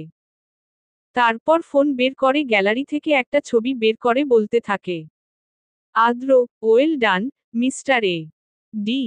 Congratulation myself. হা হা হা। পড়া শেষ করতে করতে রাত প্রায় 2:30 বেজে গিয়েছে। এখন চোখ খুলে রাখা ভীষণ কষ্টকর হয়ে দাঁড়িয়েছে ইনায়াতের কাছে। তাই সবকিছু ঠিক করে ঘুমানোর প্রস্তুতি নেয় ইনায়াত। ব্যালকনির দরজাটা খট করে খোলার আওয়াজ পেয়ে ঘুম ছুটে যায় চোখ থেকে। চোখে মুখে ভয়ের আতঙ্ক। কে আসবে এত রাতে তার ঘরে? চোর নয় তো? এসব ভেবেই ভয় পেয়ে যায় ইনায়াত। আস্তে করে নিঃশব্দে বিছানা ছেড়ে উঠে দাঁড়ায় সে। এদিকে স্পন্দন ধীরে ব্যালকনির দরজা খুলছে যাতে ইনায়াত টের না পায়। পর্দার আড়ালে লুকিয়ে অপেক্ষা করছে ইনায়াত। কখন চোর রুমে প্রবেশ করবে আর কখন সে তাকে হাতে নাতে ধরবে। স্পন্দন যখন রুমে প্রবেশ করে তখনই ইনায়াতও পর্দার পেছনে থেকে বেরিয়ে আসে। স্পন্দনকে দেখে ইনায়াত চিৎকার দেয়ার জন্য যেই মুখ খুলবে তখনই স্পন্দন তা খেয়াল করে তড়িৎ গতিতে এসে ইনায়াতের মুখ চেপে ধরে। ঘটনাক্রমে ইনায়াতের চোখ জোড়া কোটর থেকে বেরিয়ে আসার উপক্রম। দুজনের নিঃশ্বাস শুধু একে অপরের উপর আছড়ে পড়ছে, ঠিক এতটাই কাছে দুজনে। একটাই তুমি। লেখনীতে ইনায়াত আহসান ছদ্মনাম। সপ্তম পর্ব। ইনায়াত চোখ দিয়ে ইশারা করছে তার মুখ থেকে হাত সরাতে। স্পন্দন ও তা বুঝতে পেরে কিছুক্ষণ পর হাত সরিয়ে নেয়। মুখ ছাড়তেই জোরে জোরে নিঃশ্বাস নিতে থাকে ইনায়াত। বুক তার এখনো ক্রমশ টিপটিপ করছে। স্পন্দন কিছুটা ধমকের সুরে বলে, স্পন্দন, এভাবে ষাঁড়ের মতো চিৎকার করতে গিয়েছিলি কেন? আমি ভূত না দানব? স্পন্দনের এমন কথায় ভ্যাবাচ্যাকা খেয়ে যায় ইনায়াত। চাপা স্বরে বলে উঠে, ইনায়াত, কি? আমি ষাঁড়ের মতো চিৎকার করি? আর আপনি যে আমার ঘরে চুপি চুপি চোরের মতো প্রবেশ করলেন তা কি? আর আপনি তো শুধু দানব না, তার থেকেও বেশি। লাস্টের কথাগুলো বিড়বিড় করে বলে ইনায়াত। স্পন্দন এবার কিছুটা ঝুঁকে পড়ে ইনায়াতের উপর। তারপর ঘোর লাগানো কণ্ঠে বলে, স্পন্দন, কি আছে তোর মধ্যে ইনায়াত? কি এমন মাদকতা যে আমায় বারবার তোর কাছে টেনে আনে? স্পন্দনের এমন কথায় গোল গোল চোখ করে তাকিয়ে থাকে ইনায়াত। কিছুই তার মাথায় ঢুকছে না। কি বলছে এসব সে? নাকি আবারও ওসব ছাইপাশ গিলেছে? হঠাৎ স্পন্দনের হুঁশ ফিরতেই সে থমকে দাঁড়ায়। কি করতে যাচ্ছিল সে? না না, ইনায়াতকে এখনই সবটা জানতে দেয়া যাবে না। গলা খাকারি দিয়ে সোজা হয়ে দাঁড়ায় স্পন্দন। ইনায়াত এবার স্পন্দনের দিকে প্রশ্ন ছুড়ে দেয়। ইনায়াত, এখন বলুন, এত রাতে আমার ঘরে আসার কারণ কি? ইনায়াতের প্রশ্নের উত্তর না দিয়ে স্পন্দন বারান্দায় চলে যায়। মিনিট দুয়েক পর আবারও আসে। হাত দুটো তার পেছনের দিকে। তা দেখে ইনায়াত তার ভ্রু দুটি কুঁচকে ফেলে। কি আছে পেছনে? স্পন্দন এবার ইনায়াতের সামনে এসে দাঁড়িয়ে পেছনে থেকে দুটো প্যাকেট দেয়। সাথে সাথে ইনায়াতের মন খুশিতে ভরে উঠল। কেননা তার সামনে টেডিবিয়ার নিয়ে দাঁড়িয়ে আছে স্পন্দন। আর এক হাতে ডার্ক চকলেটের বক্স। আর এগুলোই সবথেকে পছন্দের তালিকায় ইনায়াতের। স্পন্দন ইনায়াতের দিকে সেগুলো বাড়িয়ে দিতেই তা নিয়ে নেয় ইনায়াত। মুখের কোণে ফুটে উঠেছে স্নিগ্ধ এক প্রাণবন্ত হাসি। আর স্পন্দন ও মুগ্ধ নয়নে তাকিয়ে আছে তার প্রেয়সীর হাসির দিকে। I love you, Inayat. এটা বলেই ভরা কফি শপে জড়িয়ে ধরল আদ্র ইনায়াতকে। ইনায়াত হতভম্ব হয়ে দাঁড়িয়ে আছে। কি হচ্ছে এসব তার সাথে? আজ সকালে ভার্সিটি শেষে এক প্রকার জোর করেই নিয়ে আসে আদ্র ইনায়াতকে। কয়েকদিনে তাদের মধ্যকার বন্ডিংটাও ভালো হয়ে গিয়েছে। কিন্তু আদ্র সরাসরি এভাবে ইনায়াতকে এসব বলে দিবে তা কখনো কল্পনাও করেনি সে। নিজেকে ছাড়িয়ে রুক্ষ বলে উঠে ইনায়াত। ইনায়াত, এসব কোন ধরনের কথা, আদ্র স্যার? আদ্র, আমি তোমাকে ভালোবাসি ইনায়াত। আর এতে দোষের কি আছে? Please try to understand. Inayat, এ হতে পারে না, স্যার। এটুকু বলেই কফি শপ থেকে বেরিয়ে পড়ে ইনায়াত। এদিকে স্পন্দনের ফোনে টুং করে মেসেজ আসে। এতক্ষণ সে আয়ানের সাথে বসে আড্ডা দিচ্ছিল। মেসেজ দেখে মুহূর্তেই চোয়াল শক্ত হয়ে আসে স্পন্দনের। হাত মুষ্টিবদ্ধ করে নেয় রাগে। চোখ যেন লাল বর্ণ ধারণ করেছে। আদ্র পকেট থেকে ফোনটা বের করে তাচ্ছিল্য হেসে বলে ওঠে। আদ্র, বেচারা স্পন্দন। তোমার আর ইনায়াতের মাঝে যে প্রাচীর গড়ে উঠেছে তাকে আমি দেয়াল বানিয়ে দেব। ঠিক এতটাই গভীর যে তা বিচ্ছেদের রূপ নিবে। আর ইনায়াত, তুমি তো শুধু আমারই হবে, শুধুই আমার। এদিকে রাস্তায় হাঁটছে আর আদ্রের বলা কথাগুলো বারবার চিন্তা করছে ইনায়াত। চোখ বন্ধ করে ভালোবাসি কথাটা কল্পনা করা মাত্রই স্পন্দনের চেহারাটা ভেসে ওঠে। তৎক্ষণাৎ চোখ খুলে ফেলল ইনায়াত। এ কি দেখল সে? বাসায় আসতেই কিছুটা চমকে উঠে। কেননা তার বাসায় সবাই গম্ভীর মুখে বসে আছেন। ক্লান্ত শরীরে নিজের রুমের দিকে পা বাড়ায় সে। রুমের সামনে যেতেই কেউ হ্যাচকা টান মেরে দেয়ালের সাথে চেপে ধরে তাকে। আকস্মিক ঘটনায় যেন বাকরুদ্ধ হয়ে গেছে ইনায়াত। চোখ দুটো ছানাবড়া হয়ে দাঁড়িয়েছে। তার থেকে কয়েক সেন্টিমিটার দূরে দাঁড়িয়ে আছে স্পন্দন। স্পন্দকে দেখা মাত্র বুকটা ধক করে ওঠে। কেননা স্পন্দনের চেহারাটা বিধ্বস্ত, চুলগুলো এলোমেলো, শার্টটাও একই অবস্থা, চেহারায় স্পষ্ট রাগের আভাস। কি হয়েছে তার? স্পন্দনের নিঃশ্বাস আছড়ে পড়ছে ইনায়াতের মুখ বরাবর। স্পন্দন রাগী গলায় বলে উঠে। স্পন্দন, অনেকবার বেড়েছিস তাই না? চেনা নেই জানা নেই যার তার সাথে হ্যান্ডশেক করিস, গাড়িতে করে বাসায় আসিস, এমনকি তার সাথে কফি শপেও গিয়েছিস। ওই আদ্র তোকে জড়িয়ে ধরেছিল তাই না? আর কি যেন বলেছিল? হ্যাঁ, ও তোকে ভালোবাসে তাই না? Just wait and see. স্পন্দনের বলা কথাগুলো শুনে ভয়ে রুহু কেঁপে উঠল ইনায়াতের। সে কি করে জানল এসব? আর স্পন্দন ইনায়াতকে ভুল বুঝে নিত। আমি ইনায়াতকে বিয়ে করতে চাই, আর সেটা এক্ষুনি। উপস্থিত সকলের সামনে নির্বিকার ভাবে কথাটা বলল স্পন্দন। স্পন্দনের কথায় সবচেয়ে বেশি যে অবাক হয় সে হল ইনায়াত। বিয়ে। স্পন্দনের সঙ্গে তার বিয়ে। ভাবতেই কেমন যেন অদ্ভুত শিহরণ বয়ে যাচ্ছে তার শরীর বেয়ে। স্পন্দনের কথায় হুঁশ ফিরে তার। স্পন্দন, তোমাদের কি কোনো রকম আপত্তি রয়েছে এই বিয়েতে? ইনায়াতের বাবা, আরে না, না। আমরা তো ভীষণ খুশি। তবে স্পন্দন, এভাবে হুট করে বিয়ের ব্যাপারটা কেমন যেন হবে না? স্পন্দন, সমস্যা নেই, আমি তা ম্যানেজ করে নেব। এর মাঝে ইনায়াত বলে উঠে। ইনায়াত, কিন্তু আমি। তার আগেই চোখ গরম করে তাকালো স্পন্দন। সাথে সাথে চুপসে যায় ইনায়াত। স্পন্দন আসছি বলে ইনায়াতের হাত ধরে টেনে ছাদের দিকে নিয়ে যায়। এদিকে বড়রা কথা বলতে ব্যস্ত হয়ে পড়ে। ছাদের ভেতর প্রবেশ করতেই দরজার ছিটকিনি লাগিয়ে দেয় স্পন্দন। আর ইনায়াত ভয়ে ভয়ে পেছনের দিকে যাচ্ছে। স্পন্দন, হুম, এখন বল। কি যেন বলছিলি তুই? কিন্তু আমি। বল। ইনায়াত হালকা গলা ভিজিয়ে বলে। ইনায়াত, আসলে বলছিলাম কি, স্পন্দন ভাই। আপনি আমায় হঠাৎ বিয়ে করতে চাচ্ছেন কেন? আর আপনি তো আমায় ভালোবাসে। পুরো কথা শেষ করার আগেই স্পন্দন ইনায়াতের বাহুজোড়া ধরে বলে। স্পন্দন, কি বললি আবার বল। আমি তোকে কেন বিয়ে করছি? Because I love you damn it. স্পন্দনের বলা বাক্য বারংবার কানে বাজছে ইনায়াতের। এখনো থম মেরে সেখানেই দাঁড়িয়ে আছে। কি বলল তাকে স্পন্দন? চলবে। আসসালামু আলাইকুম। সবাই কেমন আছেন? গল্পের প্যাচ খুলতে একটু তো সময় লাগবে। ধৈর্য ধরুন। আর কেমন হয়েছে জানাবেন।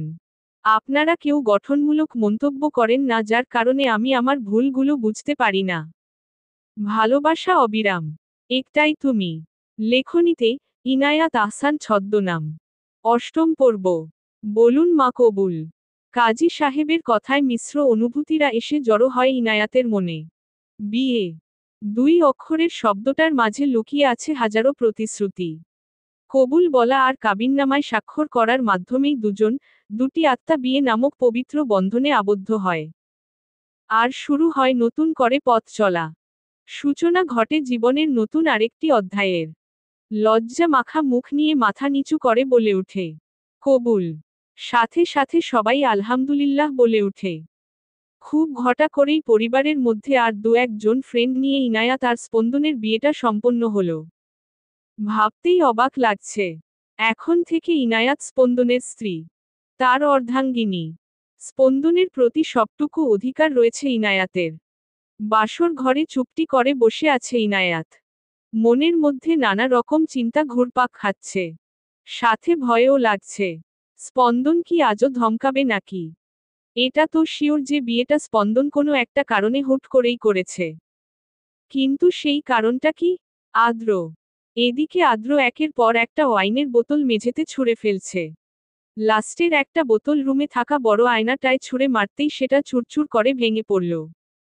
মেঝেতে ছড়িয়ে ছিটিয়ে থাকা আয়নার টুকরোগুলোর মধ্যে আদ্রের হিংস্র চেহারাটা ভেসে উঠছে। না, না, এ হতে পারে না। ওই স্পন্দন আবারও আমার প্ল্যান ফ্লপ করে দিল। আর ইনায়াত, তোমাকে তো আমি আমার করে ছাড়বই। যে করে হোক। আর স্পন্দন, তোমার জন্য আমি আমার পাওয়ার হারিয়েছি। তোমার আসল চেহারাটাও আমি সবার সামনে এনে ছাড়ব। রাত প্রায় 1টা বাজে। ঘুমু ঘুমু ভাবে বারবার ঢুলেট পড়ছে ইনায়াত। একটু পর খট করে দরজা খোলার আওয়াজ পেতেই মস্তিষ্ক তার আপনা আপনি সজাগ হয়ে যায়। স্পন্দন রুমে প্রবেশ করে ইনায়াতের দিকে নজর যেতেই ভ্রু দুটি কুঁচকে নেয়। তারপর সামনে যেয়ে বলে, স্পন্দন, কিরে তুই এখনো ফ্রেশ না হয়ে এখানে বসে ঘুমে ঢুলছিস কেন? যা ফ্রেশ হয়ে আয়। স্পন্দনের কথায় ভ্যাবাচ্যাকা খেয়ে যায় ইনায়াত। ব্যাটা খবিশ, শালা আনরোমান্টিক খরগোশের বাচ্চা। মনে মনে গালি দিতে থাকে ইনায়াত। চোখ দুটো ছোট ছোট করে বলে, ইনায়াত, আমি কি ইচ্ছে করে বসেছিলাম নাকি? ওটা তো শুধু মা আর নিধি বলেছিল তাই। স্পন্দন এবার খাটের উপর বসে পড়ল। স্পন্দন, তা আর কি কি বলেছে মা আর নিধি? আমাকেও একটু বল, আমিও শুনি। ইনায়াত মুখ বাঁকিয়ে উঠে ওয়াশরুমের দিকে পা বাড়ায়। রাতের টিমটিম আলো জানালা ভেদ করে ব্যালকনির মেঝেতে এসে পড়ছে। ইনায়াত বের হয়ে আসলো। পরনে হালকা লেমন রঙের লং কামিজ, সাদা পাজামা আর ওড়না। স্পন্দন ল্যাপটপে কিছু একটা খুব গভীর ভাবে দেখছে। তারপর ফাইলটা পাসওয়ার্ড দিয়ে লক করে রাখল। হঠাৎ ইনায়াতের দিকে চোখ যেতে থমকে যায়। রাতের হালকা আলোতে একদম যেন শুভ্রপরী লাগছে ইনায়াতকে। এটা খেয়াল করে ইনায়াত কিছুটা অস্বস্তিতে পড়ে যায়। পরিস্থিতি স্বাভাবিক করতে গলা খাকারি দিয়ে উঠে সে। আর তা শুনে স্পন্দনেরও হুঁশ ফিরে। ইনায়াত আসতেই স্পন্দন বলে, স্পন্দন, নে এবার ঘুমিয়ে পড়। অনেক রাত হয়েছে। ইনায়াত, আপনি ঘুমাবেন না? স্পন্দন, আমার একটু কাজ আছে, আমি পরে ঘুমাবো। তুই ঘুমা। ইনায়াত, উহু, আমিও ঘুমাবো না। স্পন্দন এবার একটু সামনে এগিয়ে যায় ইনায়াতের দিকে। চোখে মুখে দুষ্টুমির ভাব এনে বলে, স্পন্দন, কেন? অন্য কিছু করার মতলব আছে নাকি? স্পন্দনের কথার অর্থ বোঝা মাত্র লজ্জায় মিয়ে পড়ল ইনায়াত। মনে মনে বলে, ইনায়াত, এই লোকটার মুখে কিছু আটকায় না নাকি? মুখের উপরই সবকিছু বলে দেয়। কিছু একটা ভেবে ফট করে বলে দেয়, ইনায়াত, গান শোনাবেন? হঠাৎ গান শোনানোর আবদারে কি বলবে খুঁজে পায় না স্পন্দন।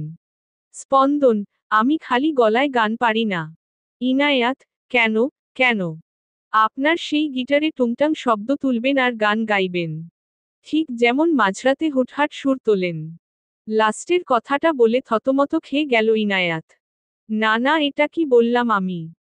এখন যদি জিজ্ঞেস করে যে আমি চুপি চুপি মাঝরাতে তার গান শুনি, তখন কি হবে? আমি কি বলবো এখন? এদিকে স্পন্দন গোল গোল চোখে তাকিয়ে আছে ইনায়াতের দিকে। স্পন্দন, তুই কি করে জানলি যে আমি মাঝরাতে হুটহাট গান ধরি? বাই এনি চান্স তুই কি চুপি চুপি আমার গান শুনতি? যেটার ভয় পাচ্ছিল সেটাই হলো। কি বলবে এখন ইনায়াত? যদি ধমক দিয়ে বসে তখন? কিছুটা আমতা আমতা করে বলে, ইনায়াত, দু একবার শুনেছি। রাতের আকাশের দিকে পলকহীন ভাবে তাকিয়ে আছে নিধি। জীবনটা সত্যিই অদ্ভুত। আচ্ছা, তার আর আয়ানের সম্পর্কটা স্বাভাবিকভাবে থাকলেও পারত। তবে বিচ্ছেদ কেন হলো? এখন কি আর চাইলেই খুব সহজে তাকে আবারও মেনে নিতে পারবে? আজকেও বিয়ের অনুষ্ঠানের ফাঁকে হঠাৎ করে আয়ান নিধির সামনে এসে দাঁড়ায়। তারপর সবার থেকে আড়াল করে নিয়ে যায় নিধিকে। আয়ান, প্লিজ, নিধি। এভাবে আমাকে আর কষ্ট দিও না। আমাকে তিলে তিলে শেষ করে দিও না। আমি জানি আমি ভুল করেছি, কিন্তু একটিবার সুযোগ দাও। কোনোদিন কোনো কষ্ট দেব না, কখনো অভিযোগ তুলতে পারবে না। নিধি এবার ক্রুদ্ধ কণ্ঠে বলে, নিধি, এতই যখন ভালোবেসেছিলে তাহলে সেদিন আমায় আর আমার তোমার প্রতি ভালোবাসাটাকে প্রত্যাখ্যানিত হতে হয়েছিল কেন? আমি তো তোমার যোগ্য ছিলাম না, তবে আজ কেন এসেছো আবার? আয়ানকে আর কিছু বলতে না দিয়ে সেখান থেকে চলে আসে নিধি। কিন্তু মনটা যে তার ক্ষতবিক্ষত হয়ে যাচ্ছিল তা কিভাবে বোঝাবে সে? হাতে গিটার নিয়ে ব্যালকনিতে বসে পড়ে স্পন্দন। সামনেই বসে অধীর আগ্রহে অপেক্ষা করছে ইনায়াত। গিটারের টুংটাং শব্দ তোলে স্পন্দন। দৃষ্টি তার প্রেয়সীর চোখের দিকে। অবুঝ মনের ঠিকানা। তুমি কি হবে? মুগ্ধ আমার প্রেমে। জড়িয়ে রবে। আমি তোমাকে বেসেছি কত ভালো, ও ও। তুমি আমার, তুমি আমার। এই সুখে হবে যে মরণ। বেঁচে আছি এ পৃথিবীতে। একটাই তুমি যে কারণ। গান শেষ হতেই স্পন্দন খেয়াল করে ইনায়াত ঘুমিয়ে পড়েছে। তা দেখে মুচকি হাসি দেয় সে। একটাই তুমি। লেখনীতে, ইনায়াত আহসান ছদ্মনাম। নবম পর্ব। সকাল বেলার মিষ্টি রোদের সোনালি আলোর ঝলকানি চোখে পড়তেই পিটপিট করে তাকায় ইনায়াত। চোখ খুলেই খেয়াল করে সে বিছানায় শোয়া। কিন্তু যেটুকু মনে পড়ছে খুব সম্ভবত সে গতকাল রাতে ব্যালকনিতে বসে বসে স্পন্দনের গলায় গান শুনছিল আর তার মাঝেই ঘুমিয়ে পড়েছিল।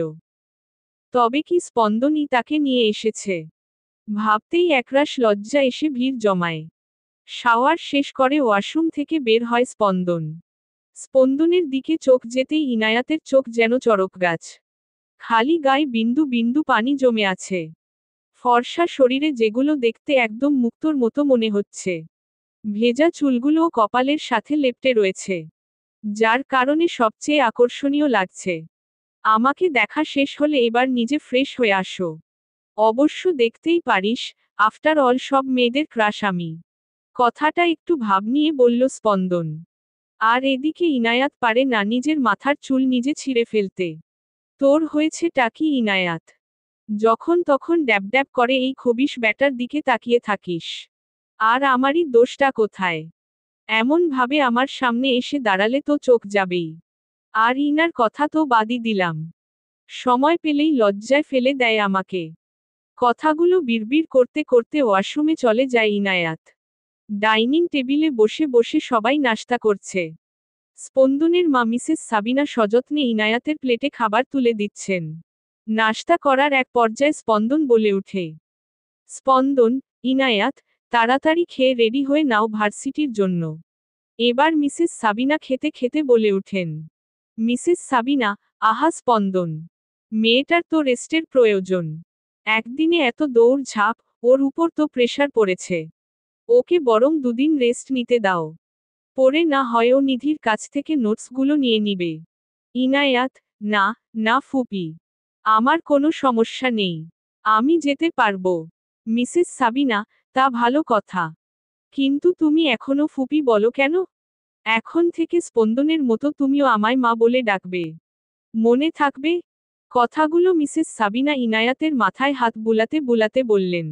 ইনায়াতও মাথা নাড়িয়ে সম্মতি জানায়। গাড়ির ড্রাইভিং সিটে বসে ড্রাইভ করছে স্পন্দন। আর তার পাশের সিটে বসে আছে ইনায়াত। ড্রাইভিং এর মাঝে হঠাৎ ইনায়াত প্রশ্ন করে বসে। ইনায়াত, আচ্ছা, স্পন্দন ভাই আপনি এখনো কিন্তু আমায় বললেন না যে আপনি কিভাবে ওই আদ্র স্যার আর আমার কথাগুলো কিভাবে জানলেন? স্পন্দন দাঁতে দাঁত চেপে বলে। স্পন্দন, এই মেয়ে এই। তোমার সমস্যাটা কি? খালি ভাই ভাই করো। আমি কি তোমার মায়ের পেটের ভাই লাগি? আর সবচেয়ে বড় কথা, নিজের হাজবেন্ডকে কেউ ভাই বলে? ইনায়াত মুখ ফুলিয়ে বলে উঠে। ইনায়াত, আমি তো ছোটবেলা থেকেই আপনাকে ভাই বলে এসেছি। আমার কি দোষ, হো। স্পন্দন এবার কিছুটা গম্ভীর কণ্ঠে বলল।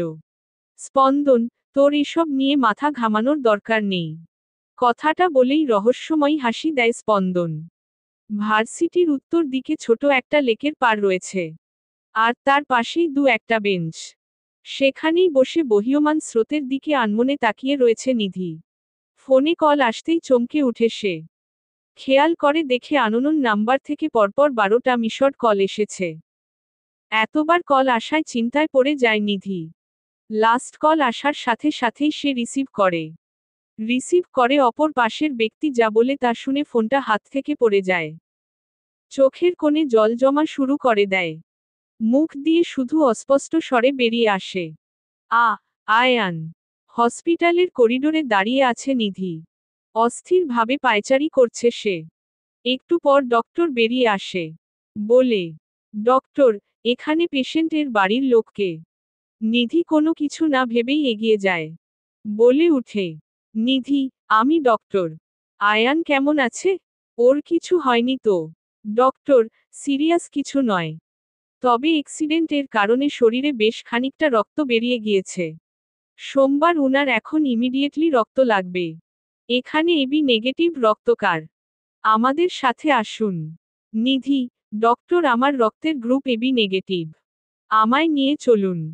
এদিকে স্পন্দন ইনায়াতকে পাঠিয়ে দিয়ে নিধির সাথে রয়েছে। কেননা ইনায়াতের রক্তের ফোবিয়া আছে যার কারণে স্পন্দন একা থেকে যায়।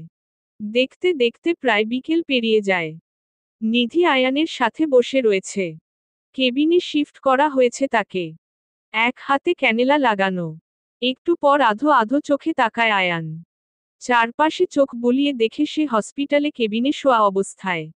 বাম হাতে টান লাগতেই হালকা শব্দে আহ করে উঠে। নিধির চোখটা মাত্রই লেগে এসেছিল। হঠাৎ মৃদু শব্দ পেয়ে একলাফে উঠে বসে সে। আয়ানের হুঁশ ফিরতে দেখে তার কাছে গিয়ে তার হাতের উপর হাত রেখে বলে উঠে, নিধি, আপনি ঠিক আছেন? একটু সাবধানে থাকা যায় না নাকি? জানেন কতটা ভয় পেয়ে গিয়েছিলাম আমি। নিধির কান্নারত স্বর দেখে আয়ান তার ডান হাত আলতো করে নিধির গালে রাখে আর বলে উঠে, আয়ান, এই নিধি পাখি, তাকাও আমার দিকে। দেখো কিছু হয়নি তো আমার? কান্না থামাও, প্লিজ। নিধি এবার আয়ানের বুকে মাথা রেখে আনমনে বলে বসে। নিধি, ভালোবাসি আয়ান, ভালোবাসি। আয়ানও এক হাতে নিধিকে জড়িয়ে ধরে বলে, আয়ান, আমিও ভালোবাসি নিধি পাখি। সন্ধ্যার দিকে বাসায় ফিরে স্পন্দন। বাসার সবাই চিন্তিত হয়ে বসে আছে। যা দেখে স্পন্দনের মনে খটকা লাগল। স্পন্দন আসতেই মিসেস সাবিনা ওকে গিয়ে বলে, মিসেস সাবিনা, স্পন্দন, ইনায়াত কোথায়? ও তো এখনো বাড়ি ফিরেনি। মায়ের মুখে এমন কথা শুনে যেন আকাশ থেকে পড়ল স্পন্দন। কোথায় গিয়েছে ইনায়াত? কি হয়েছে তার? স্পন্দনের ফোনে তখনই রিং হয়। রিসিভ করে যা শোনে তাতে ধীরে ধীরে তার চোয়াল শক্ত হয়ে আসে। রাগে হাত মুঠো করে ফেলে।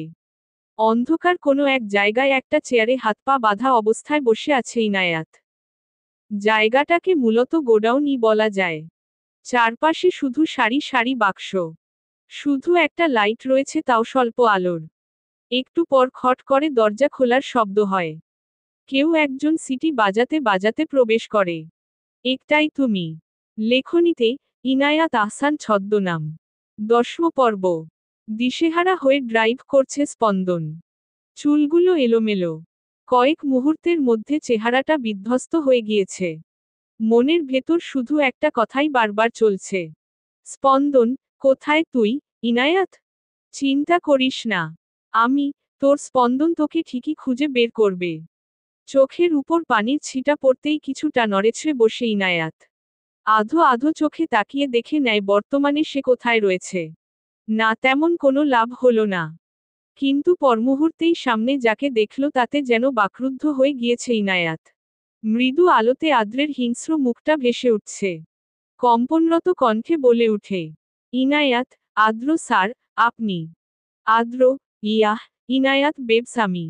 দ্য গ্রেটেস্ট এ ডি ওরফে আদ্র জোহাইয়ের। ইনায়াত, এসবের মানে কি? আমাকে এভাবে এখানে তুলে নিয়ে এসেছেন কেন? আদ্র, আরে কুল ডাউন। এত হাইপার হলে হয় নাকি? আদ্র এবার কিছুটা ইনায়াতের দিকে ঝুঁকে যায়। ইনায়াতের চোখে চোখ রেখে বলে, আদ্র, আমি তোমাকে কেন নিয়ে এসেছি জানো? আমার তোমাকে চাই। সেটা যদি এক রাতের জন্য হয় তবুও চলবে। But I need you. আদ্রের কথার অর্থ বুঝতে পেরে ঘৃণায় মুখ ফিরিয়ে নেয় ইনায়াত। মনে মনে বলে, ইনায়াত, স্পন্দন কোথায় আপনি? প্লিজ তাড়াতাড়ি আসুন।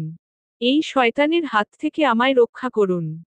সন্ধ্যার দিকে বাড়ি ফিরতেই মাঝ রাস্তায় হঠাৎ একটা কালো রঙের মাইক্রোবাস এসে থামে ইনায়াতের সামনে।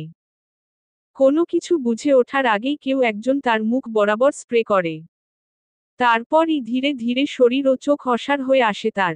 এরপর আর কিছু মনে নেই। বর্তমানে আদ্র বাঁকা হেসে ইনায়াতের দিকে হাত এগোতেই কেউ দরজাটায় সজোরে ধাক্কা মেরে খুলে ফেলে। ইনায়াত যেন আশার আলো দেখতে পায়।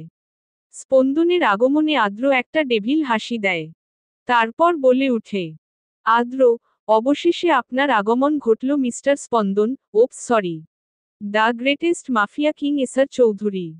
M I right Spandan? আদ্রের মুখে এসব কথা শুনে ইনায়াত যেন অবাক হওয়ার শেষ পর্যায়ে চলে গিয়েছে। Mafia king? তাও আবার স্পন্দন? এ কি করে সম্ভব? না, না হতে পারে না। আদ্র নিশ্চয়ই ভুল কিছু বলেছে, যাতে আমি স্পন্দনকে ভুল বুঝি। কিন্তু ইনায়াতের আস্থাটুকুকে নিঃশেষ করে দিয়ে স্পন্দন বলে উঠে, আদ্র, যাক তাহলে জেনে গিয়েছিস। অবশ্য তোর জানারই কথা, তাই না? এ ডি আদ্র এবার উচ্চ গলায় বলে, আদ্র, শুধু তোর জন্য, শুধুমাত্র তোর জন্য আমি সব হারিয়েছি। আমার মাফিয়া পাওয়ার, রাজত্ব, সবকিছু। তুই আমার কাছ থেকে সবকিছু কেড়ে নিয়েছিস। তোর জন্য আমাকে 5 বছর দেশের বাইরে পালিয়ে পালিয়ে থাকতে হয়েছে। আর তুই ভাবছিস আমি এত সহজেই তোকে ছেড়ে দেব? নো, মিস্টার স্পন্দন, নো। তুই আমার কাছ থেকে আমার পাওয়ার কেড়ে নিয়েছিস, আমিও তোর কাছ থেকে তোর সবচেয়ে প্রিয় জিনিস, তোর ইনায়াতকে কেড়ে নিব। এদিকে ইনায়াত নির্বাক শ্রোতা হয়ে বসে আছে। সে যে তার কান দুটোকে বিশ্বাস করতে পারছে না। সে তো কল্পনায়ও ভাবেনি স্পন্দনের এসব কর্মকাণ্ডের ব্যাপারে।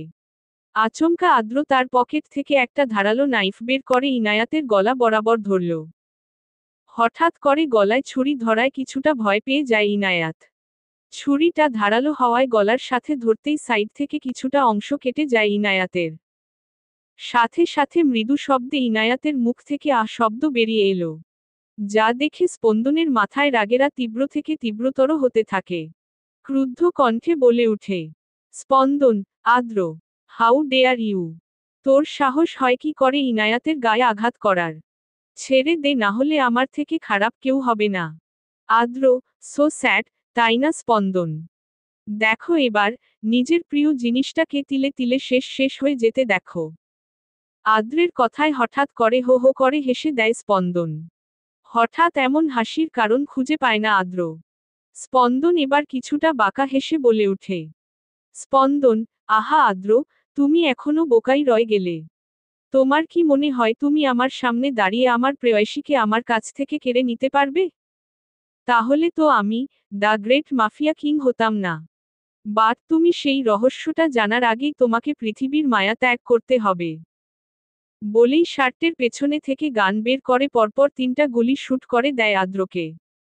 এদিকে রক্তের কয়েকটা ফোঁটা ছিটে পড়ে ইনায়াতের হাতে, যা দেখে আঁতকে উঠে সে। আজ আয়ানকে হসপিটাল থেকে রিলিজ দেয়া হয়েছে। শরীরটা দুর্বল হওয়ার কারণে বাসায় গিয়ে প্রপার রেস্ট নিতে বলেছে ডক্টর। নিধিও আয়ানের সঙ্গে তাকে বাসায় ড্রপ করে দিয়ে আসবে। গাড়িতে বসতেই নিধি আলতো করে তার মাথাটা আয়ানের কাঁধে রাখে। আয়ানও তার হাতটা নিধির হাতের মুঠোয় নিয়ে নেয়। তারপর মৃদু স্বরে বলে উঠে, আয়ান, নিধি পাখি। এতদিন পর আয়ানের কণ্ঠে নিধি পাখি নামটা শুনে শিউরে উঠে নিধি। মনের মধ্যে অদ্ভুত ভালো লাগা এসে জমা হয়।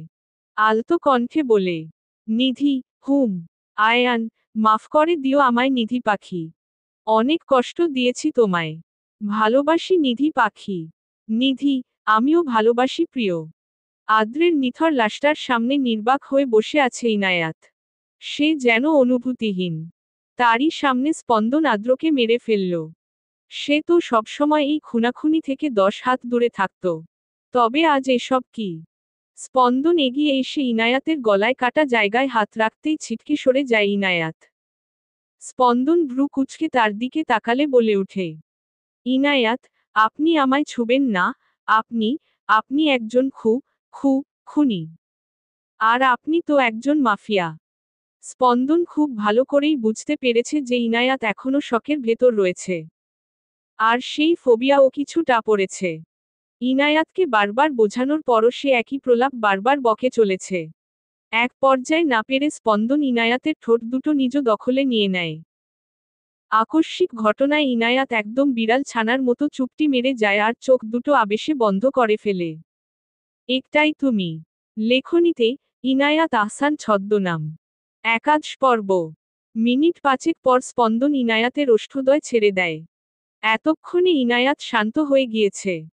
এদিকে ইনায়াত চুপ হয়ে গেলেও চোখ দিয়ে অনবরত টুপটুপ করে জল গড়িয়ে পড়ছে। স্পন্দন আলতো করে তার হাতটা ইনায়াতের গালে রেখে বলে উঠে, স্পন্দন, ইনায়াত।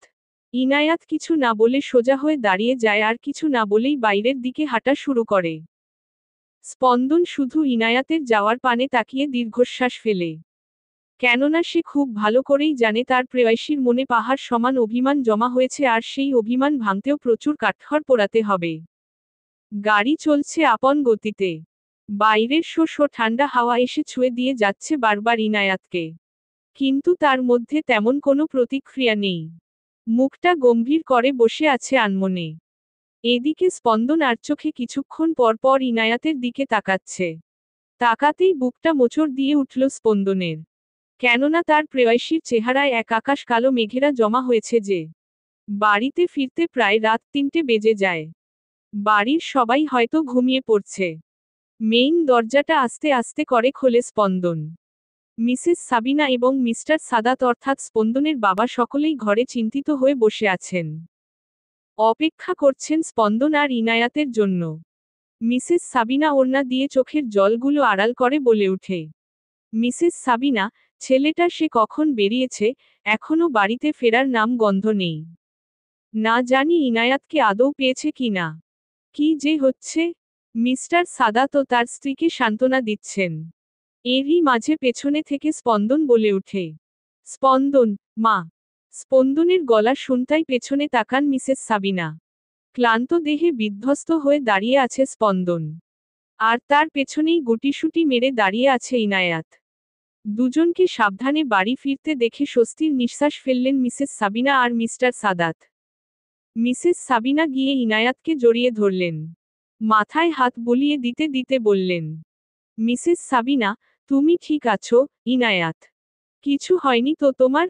ইনায়াত ভাঙ্গা কণ্ঠে বলে উঠে, ইনায়াত, কিছু হয়নি মা আমার। মুখে বললেও চোখে ভেসে উঠছে বারংবার সেই ঘটনা, রক্তের দাগ। কাপা কাপা কণ্ঠে বলে উঠল, ইনায়াত, মা, আপনাকে কিছু বলার ছিল। ইনায়াতের কথা শুনে স্পন্দন কিছুটা ভড়কে যায়।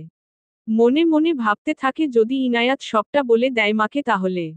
ইনায়াত, মা, আমি কিছুদিন আমার বাসায় যেতে চাই। মিসেস সাবিনা, কেন? কিছু কি হয়েছে তোমার আর স্পন্দনের মাঝে? ইনায়াত এক পলক স্পন্দনের দিকে তাকিয়ে বলে ওঠে। ইনায়াত, না, না মা। তেমন কিছু নয়। আসলে কিছুদিন আমি একটু একা থাকতে চাই। স্পন্দন মনে মনে রাগ পুষলেও মুখে কিছু প্রকাশ করল না। হ্যাঁ, সে অনেক বড় একটা সত্যি লুকিয়েছে। তাই বলে কি তাকে ছেড়ে চলে যাওয়াটা কি খুব জরুরি? তাকে কিছু বলার সুযোগটা তো দিবে। সদ্য ভোরের আলো ফোটার পরপরই ইনায়াতের চোখের ঘুম ছুটে যায়। পাখিরাও কিচিরমিচির করা শুরু করে দিয়েছে। পাশে তাকিয়ে দেখে স্পন্দন ঘুমিয়ে রয়েছে। কি নিষ্পাপ লাগছে তাকে। ঘুমন্ত চেহারাটা বড্ড বেশি মায়াবী লাগছে। অথচ কে বলবে এই মানুষটার ভেতরেই লুকিয়ে রয়েছে হাজারো রহস্য। দুদিন পার হয়ে গিয়েছে। ইনায়াত সবার সাথে কথা বললেও স্পন্দনকে কিছুটা এড়িয়ে চলে। সে কি করে পারল এত বড় কথা তার থেকে লুকাতে? কফি শপে বসে আছে ইনায়াত, নিধি আর আয়ান। ইনায়াত মুখটা গম্ভীর করে বসে রয়েছে আর টেবিলে আঙুল দিয়ে আঁকিবুকি করছে। নিধি নীরবতা ভেঙে বলল। নিধি, দেখ ইনায়াত, যা হয়েছে, হয়েছে। সব ভুলে যা। স্পন্দন ভাইয়াকে তো তুই ভালো করেই চিনিস। জানিস যে সে কখনো কোনো ভুল কাজ করে না। আমিও শুনে অবাক হয়েছি, তবে আয়ান আমাকে সবটা বলেছে। স্পন্দন ভাইয়ের সাথে আমার কথা হয়েছে। সে সত্যিই অনেক কষ্টে রয়েছে। ইনায়াত অবাক চোখে তাকালো আয়ানের দিকে। তারপর জিজ্ঞেস করল। ইনায়াত, আয়ান ভাইয়া, আপনি সবটা জানতেন। তারপরও আমায় কিছু বলেননি, আপনি? আয়ান, আমায় মাফ কর বোন, স্পন্দনের করা আদেশ ছিল তোকে কিছু জানতে দেয়া যাবে না এই ব্যাপারে। ওর তোকে নিয়ে অনেক ইনসিকিউরিটি ছিল আর এটা যদি তোর পড়াশোনায় এফেক্ট ফেলে। তাই ও তোকে কিছু জানতে দেয়নি। আর তুই রাগ করবি কি না জানি না, আমিও মাফিয়া গ্যাংয়ের ভেতর রয়েছি। এক কথায় বলতে পারিস স্পন্দনের ডান হাত। আর মাফিয়া বলতেই যে শুধু খুনাখুনি করে এমনটা নয়, আর সে যে নিরীহ কোনো মানুষকে খুন করে এমনটাও নয়। যারা এই সমাজের কীট, মনে করে দেশের কোনো ইম্পর্ট্যান্ট প্রজেক্টের সুরক্ষা ইত্যাদি কাজ করে স্পন্দন। যাকে এই কথায় বলে হিডেন মাফিয়া। ইনায়াতের মাথা যেন ঝিমঝিম করছে। একের পর এক রহস্য তার সামনে এসে জড়ো হচ্ছে। কি হচ্ছে এসব তার সাথে? রাতের টিমটিম আলোয় বেশ আলোকিত হয়ে রয়েছে চারিপাশ। চোখ যেন নির্ঘুম ইনায়াতের। রাত প্রায় 12টা বেজে গিয়েছে। একটু পর স্পন্দন ব্যালকনি দিয়ে নিঃশব্দে ঢুকে পড়ে। রুমে এসে দেখে ইনায়াত চুপটি করে খাটের এক প্রান্তে গুটিসুটি মেরে বসে আছে। কাঁধে কারো স্পর্শ পেয়ে চমকে উঠে ইনায়াত। পেছনে ঘুরে দেখে স্পন্দন দাঁড়িয়ে রয়েছে। কয়েকদিনের তফাতে যেন স্পন্দন পুরোটাই বদলে গিয়েছে। চুলগুলো বড় বড় হয়ে গেছে। ইনায়াতের সামনে হাঁটু গেড়ে বসে পড়ে স্পন্দন। তার কোলে মাথা রেখে কয়েক ফোঁটা চোখের জল ফেলে। এদিকে ইনায়াত হালকা শিউরে উঠে স্পন্দনের স্পর্শ পেয়ে। ইনায়াতের কোলে মাথা রেখেই বিড়বিড় করে বলে ওঠে। স্পন্দন, প্লিজ আমাকে আর কষ্ট দিস না, আমাকে তোর থেকে দূরে সরিয়ে দিস না ইনায়াত। ভীষণ কষ্ট হয় তোকে ছাড়া থাকতে। স্পন্দনের মুখে এমন কথাবার্তা শুনে মনের ভেতর ঝড় বয়ে যাচ্ছে ইনায়াতের। সে কি পারবে আবার স্পন্দনকে ফিরিয়ে নিতে? রুমটা বিভিন্ন ক্যান্ডেল দিয়ে সাজানো হয়েছে। ক্যান্ডেলের চারপাশে গোলাপের পাপড়ি ছিটানো। বাহিরে ওয়েদারটাও আজ দারুণ। কালো রঙের একটা শাড়ি, কালো কাচের চুড়ি, কপালে ছোট্ট একটা টিপ। হালকা সাজে নিজেকে সাজিয়ে তুলেছে ইনায়াত। হ্যাঁ, সে ঠিক করেছে স্পন্দনকে আবারও মেনে নিবে। তার জন্য এই কয়েকদিনের জমিয়ে রাখা অনুভূতি প্রকাশ করবে। কারণ সে যে ভালোবেসে ফেলেছে স্পন্দনকে। একটাই তুমি। লেখনীতে ইনায়াত আহসান ছদ্মনাম। দ্বাদশ বা অন্তিম পর্ব। কাল রাতে ইনায়াতের কাছে যাওয়ার পর মনটা আগের চেয়ে কিছুটা হালকা হয়েছে।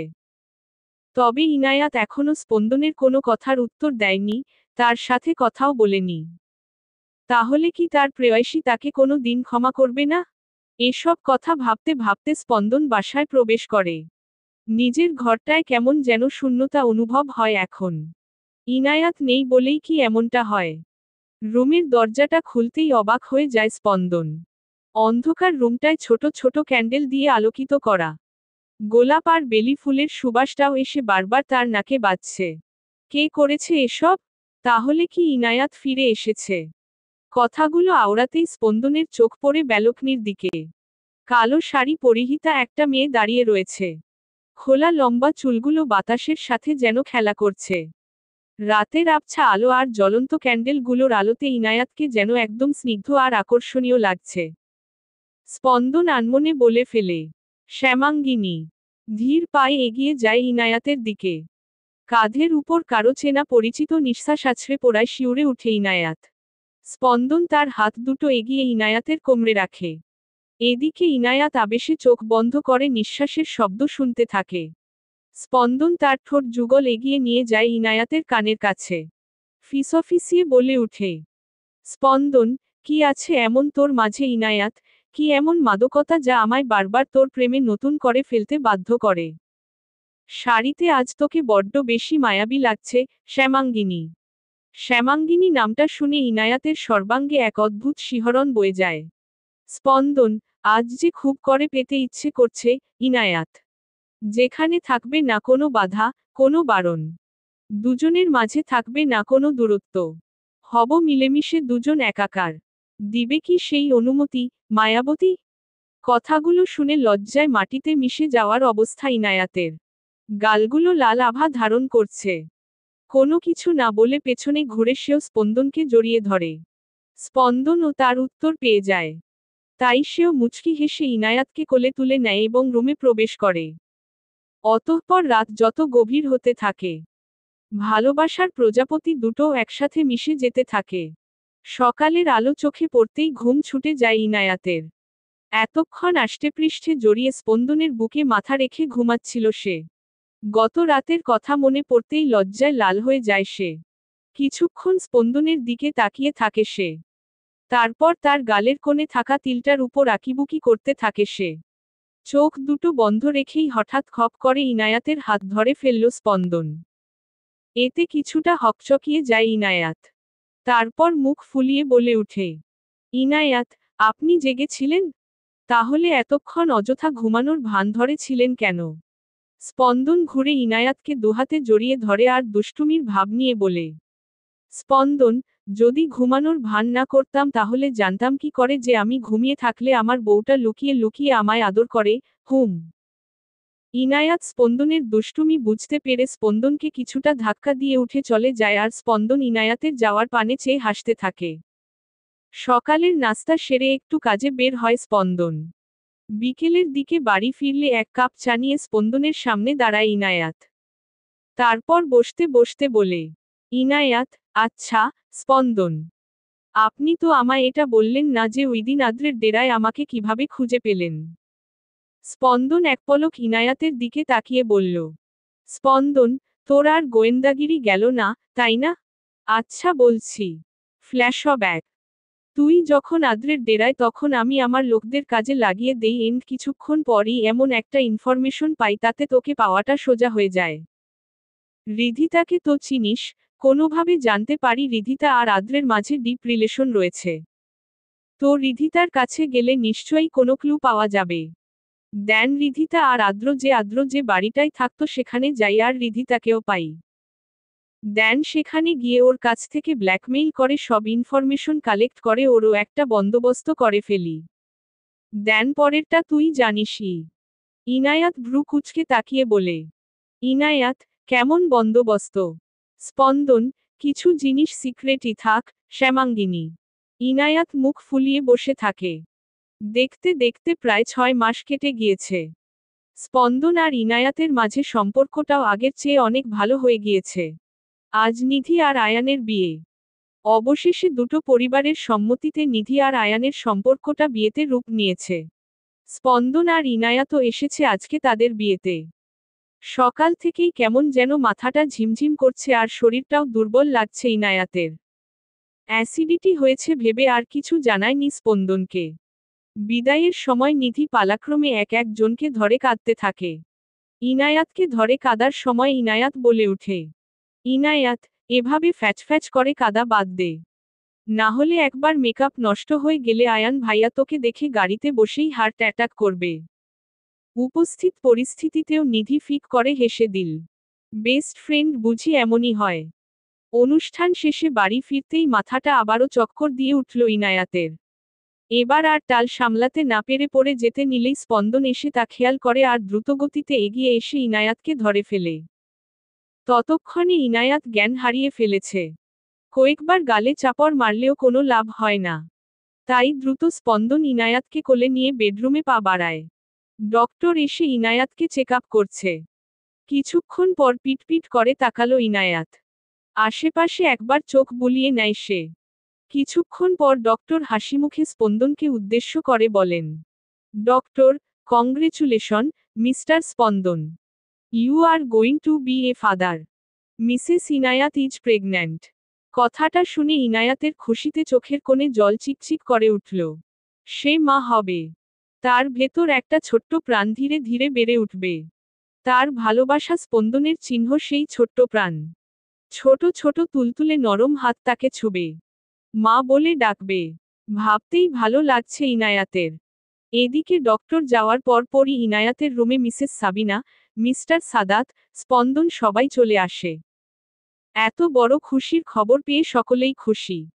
মিসেস সাবিনা কিছুক্ষণ ইনায়াতের পাশে বসে তাকে কিছু টিপস দিলেন। মিসেস সাবিনা আর মিস্টার সাদাত চলে যেতেই স্পন্দন এসে খাটের উপর বসে পড়ে। তারপর আলতো করে ইনায়াতের পেটের উপর নিজের মাথাটা রাখে স্পন্দন। তারপর কম্পনরত কণ্ঠে বলে উঠে, স্পন্দন, ইনায়াত, শুনেছিস? ডক্টর কি বলল? আমাদের ছোট একটা বেবি হবে। আধো আধো গলায় আমাকে বাবা বলে ডাকবে। তোকে মা বলে ডাকবে। ইনায়াত মাথা নাড়িয়ে হ্যাঁ বোঝায়। অতঃপর স্পন্দন উঠে ইনায়াতের কপালে একটা ভালোবাসার পরশ এঁকে দিয়ে বলে, স্পন্দন, ভালোবাসি ইনায়াত, ভীষণ ভীষণ ভালোবাসি। ইনায়াত, আমিও ভালোবাসি প্রিয়। দেখতে দেখতে আরো 6 মাস পেরিয়ে যায়। ইনায়াতের পেটটা আগের তুলনায় অনেকটাই বড় হয়েছে। শরীরটাও হালকা ফুলেছে। আয়নার সামনে দাঁড়িয়ে দাঁড়িয়ে চুলে বিনুনি পাকাচ্ছে ইনায়াত। স্পন্দন রুমে আসতেই ইনায়াতের কাছে যায়। তারপর তার পেটের উপর হাত রেখে বলে, স্পন্দন, আমার বেবিটা কেমন আছে? মা সারাদিন খেয়াল রেখেছে তো? ইনায়াত মুখ ফুলিয়ে বলে উঠে, ইনায়াত, হু হো, সবাই পচা। সবাই বেবির খেয়াল রাখে। আমাকে তো কেউ পাত্তাই দেয় না। আদরও করে না। আমি মোটু হয়ে গেছি তাই? ইনায়াতের এমন বাচ্চামো দেখে হো হো করে হেসে উঠল স্পন্দন। তারপর আদুরে গলায় বলে উঠে, স্পন্দন, কে বলেছে বেবির মাকে কেউ ভালোবাসে না? বেবির মাকে সবচেয়ে বেশি ভালোবাসি। আর কে বলেছে বেবির মা মোটু হয়ে গেছে?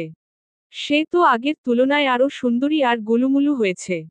স্পন্দনের এমন কথায় ইনায়াত না হেসে পারল না। সত্যিই জীবনটা বড্ড সুখের। কিন্তু এই সুখে আবার কোনো গ্রহণ লেগে যাবে না তো? গোধূলির লাল আভা ছড়িয়ে ছিটিয়ে আছে পশ্চিম আকাশ জুড়ে। সাথে মৃদু শো শো হাওয়া। বিকেলটা উপভোগ করেছে ইনায়াত ছাদে দাঁড়িয়ে। তার প্রেগন্যান্সির 8 মাস চলছে। আজ কেন যেন ইনায়াতের মনটা আনচান করছে। কিছু কি হবে? আজান দেয়ার আগেই সে নিচের দিকে পা বাড়ায়। মাঝের সিঁড়িটায় আসতেই আচমকা বাম পা পিছলে যায়। সাথে সাথে গড়িয়ে পড়ে সিঁড়ি জুড়ে সে। এই বুঝি জীবন শেষ? হসপিটালের অপারেশন থিয়েটারের সামনে নির্বাক হয়ে দাঁড়িয়ে রয়েছে স্পন্দন। কি থেকে কি হয়ে গেল? কাঁদতে কাঁদতে চোখের অবস্থা যেন বেহাল। তখন সন্ধ্যার আগেই বাড়ি ফিরে স্পন্দন। মায়ের কাছে জিজ্ঞেস করতেই সে জানায় ইনায়াত ছাদে। তখনই মনের ভেতর কেমন যেন খটকা লাগে স্পন্দনের। সে এক মুহূর্ত দেরি না করে পা বাড়ায় ছাদের দিকে। মাঝ সিঁড়িতে যেতেই আঁতকে উঠে সে। ইনায়াতের রক্তাক্ত শরীরটা সিঁড়ির এক প্রান্তে পড়ে আছে। এক মুহূর্তের জন্য যেন স্পন্দনের পুরো দুনিয়াটাই থমকে গিয়েছে। সে দৌড়ে ইনায়াতের কাছে যায় আর তার গালে হাত বুলিয়ে বলতে থাকে, স্পন্দন, এই, ইনায়াত। কি হয়েছে তোর? প্লিজ চোখ খুলে রাখো। আমি এখনই তোকে হসপিটালে নিয়ে যাচ্ছি। প্লিজ ধৈর্য ধর। ইনায়াত শুধু আলতো কণ্ঠে বলে, ইনায়াত, আমার বাচ্চা। স্পন্দন আর দেরি না করে ইনায়াতকে হসপিটালে নিয়ে আসে। সাথে ইনায়াত আর স্পন্দনের পুরো পরিবারও চলে আসে। ইনায়াতকে স্ট্রেচারে করে নিয়ে যাওয়ার সময় ইনায়াতের হাত স্পন্দন শক্ত করে ধরে রেখেছিল। ইনায়াত শুধু একটাই প্রলাপ বকে চলেছে। ইনায়াত, স্পন্দন, প্লিজ আমার বাচ্চাটার কিছু যাতে না হয়। আমার কিছু হয়ে গেলে বাচ্চাটাকে দেখে রেখো, প্লিজ। স্পন্দন, কিছু হবে না, তোর আর আমাদের বাচ্চার কিছু হবে না। সব ঠিক হয়ে যাবে। একটু ধৈর্য ধর। বর্তমানে প্রায় 3.5 ঘন্টা পর ডক্টর ওটি থেকে বেরিয়ে আসে। ডক্টরের মুখটা দেখে ভয় পেয়ে যায় স্পন্দন। কেননা সে গম্ভীর মুখে বেরিয়ে এসেছে। স্পন্দন এক প্রকার দৌড়ে ডক্টরের কাছে গিয়ে বলে, স্পন্দন, ডক্টর, ইনায়াত কেমন আছে? আর আমার বেবি? বেবি কেমন আছে? ডক্টর, আপনার বেবি ঠিক আছে। তবে আপনার স্ত্রী? স্পন্দন, আমার স্ত্রী, কি হয়েছে ডক্টর? ডক্টর, সে ঠিক আছে, তবে তার অপারেশনটা অনেক ক্রিটিক্যাল ছিল।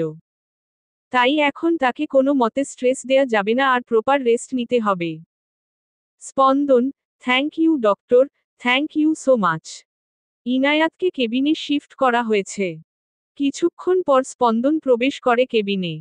ইনায়াতের জ্ঞান ফিরেছে ততক্ষণে। বেডের পাশেই দোলনায় ছোট বেবিটাকে রাখা হয়েছে। পিটপিট করে তাকাতেই ইনায়াত আশেপাশে তাকায়। খেয়াল করে হসপিটালের কেবিনে সে শুয়ে রয়েছে। বিকেলের ঘটনা মনে পড়তেই পেটে তড়িৎ গতিতে হাত রাখে। তার বাচ্চা। সে কোথায়? পাশে তাকিয়ে দোলনাটার দিকে চোখ পড়তেই স্বস্তির নিঃশ্বাস ফেলে সে। স্পন্দন পেছনে ফিরে দেখে ইনায়াত একদৃষ্টে দোলনাটার দিকে তাকিয়ে রয়েছে। সে পাশে গিয়ে আলতো করে ইনায়াতের হাতের উপর হাত রাখে। তারপর বলে উঠে, স্পন্দন, কেমন লাগছে এখন? ইনায়াত, ভালো। আমাদের বেবি? সে কেমন আছে? স্পন্দন, আমাদের বেবি অনেক ভালো আছে। জানিস আমাদের একটা ছোট ইনায়াত হয়েছে। দেখতে পুরো তোর যত মায়াবী। ইনায়াত, আচ্ছা, আমার যদি কিছু হয়ে যেত? স্পন্দন, হুস। আর একটা কথাও নয়। এমন কথা আর কখনো উচ্চারণ করবি না। কি হতো তোর? কিছু হতো না। তোর কিছু হয়ে গেলে আমি কি করে বাঁচতাম বল? আমার গল্প যে শুধু তুমি। আমার এই ছোট্ট গল্পের সূচনা আর শেষটুকু শুধুই তুমি। এই একটাই তুমি কে কি করে হারাই বলো? ইনায়াত, ভালোবাসি প্রিয়। স্পন্দন, আমিও ভালোবাসি শ্যামাঙ্গিনী। এভাবেই অমর হয়ে থাকুক সকল ভালোবাসা। সমাপ্ত।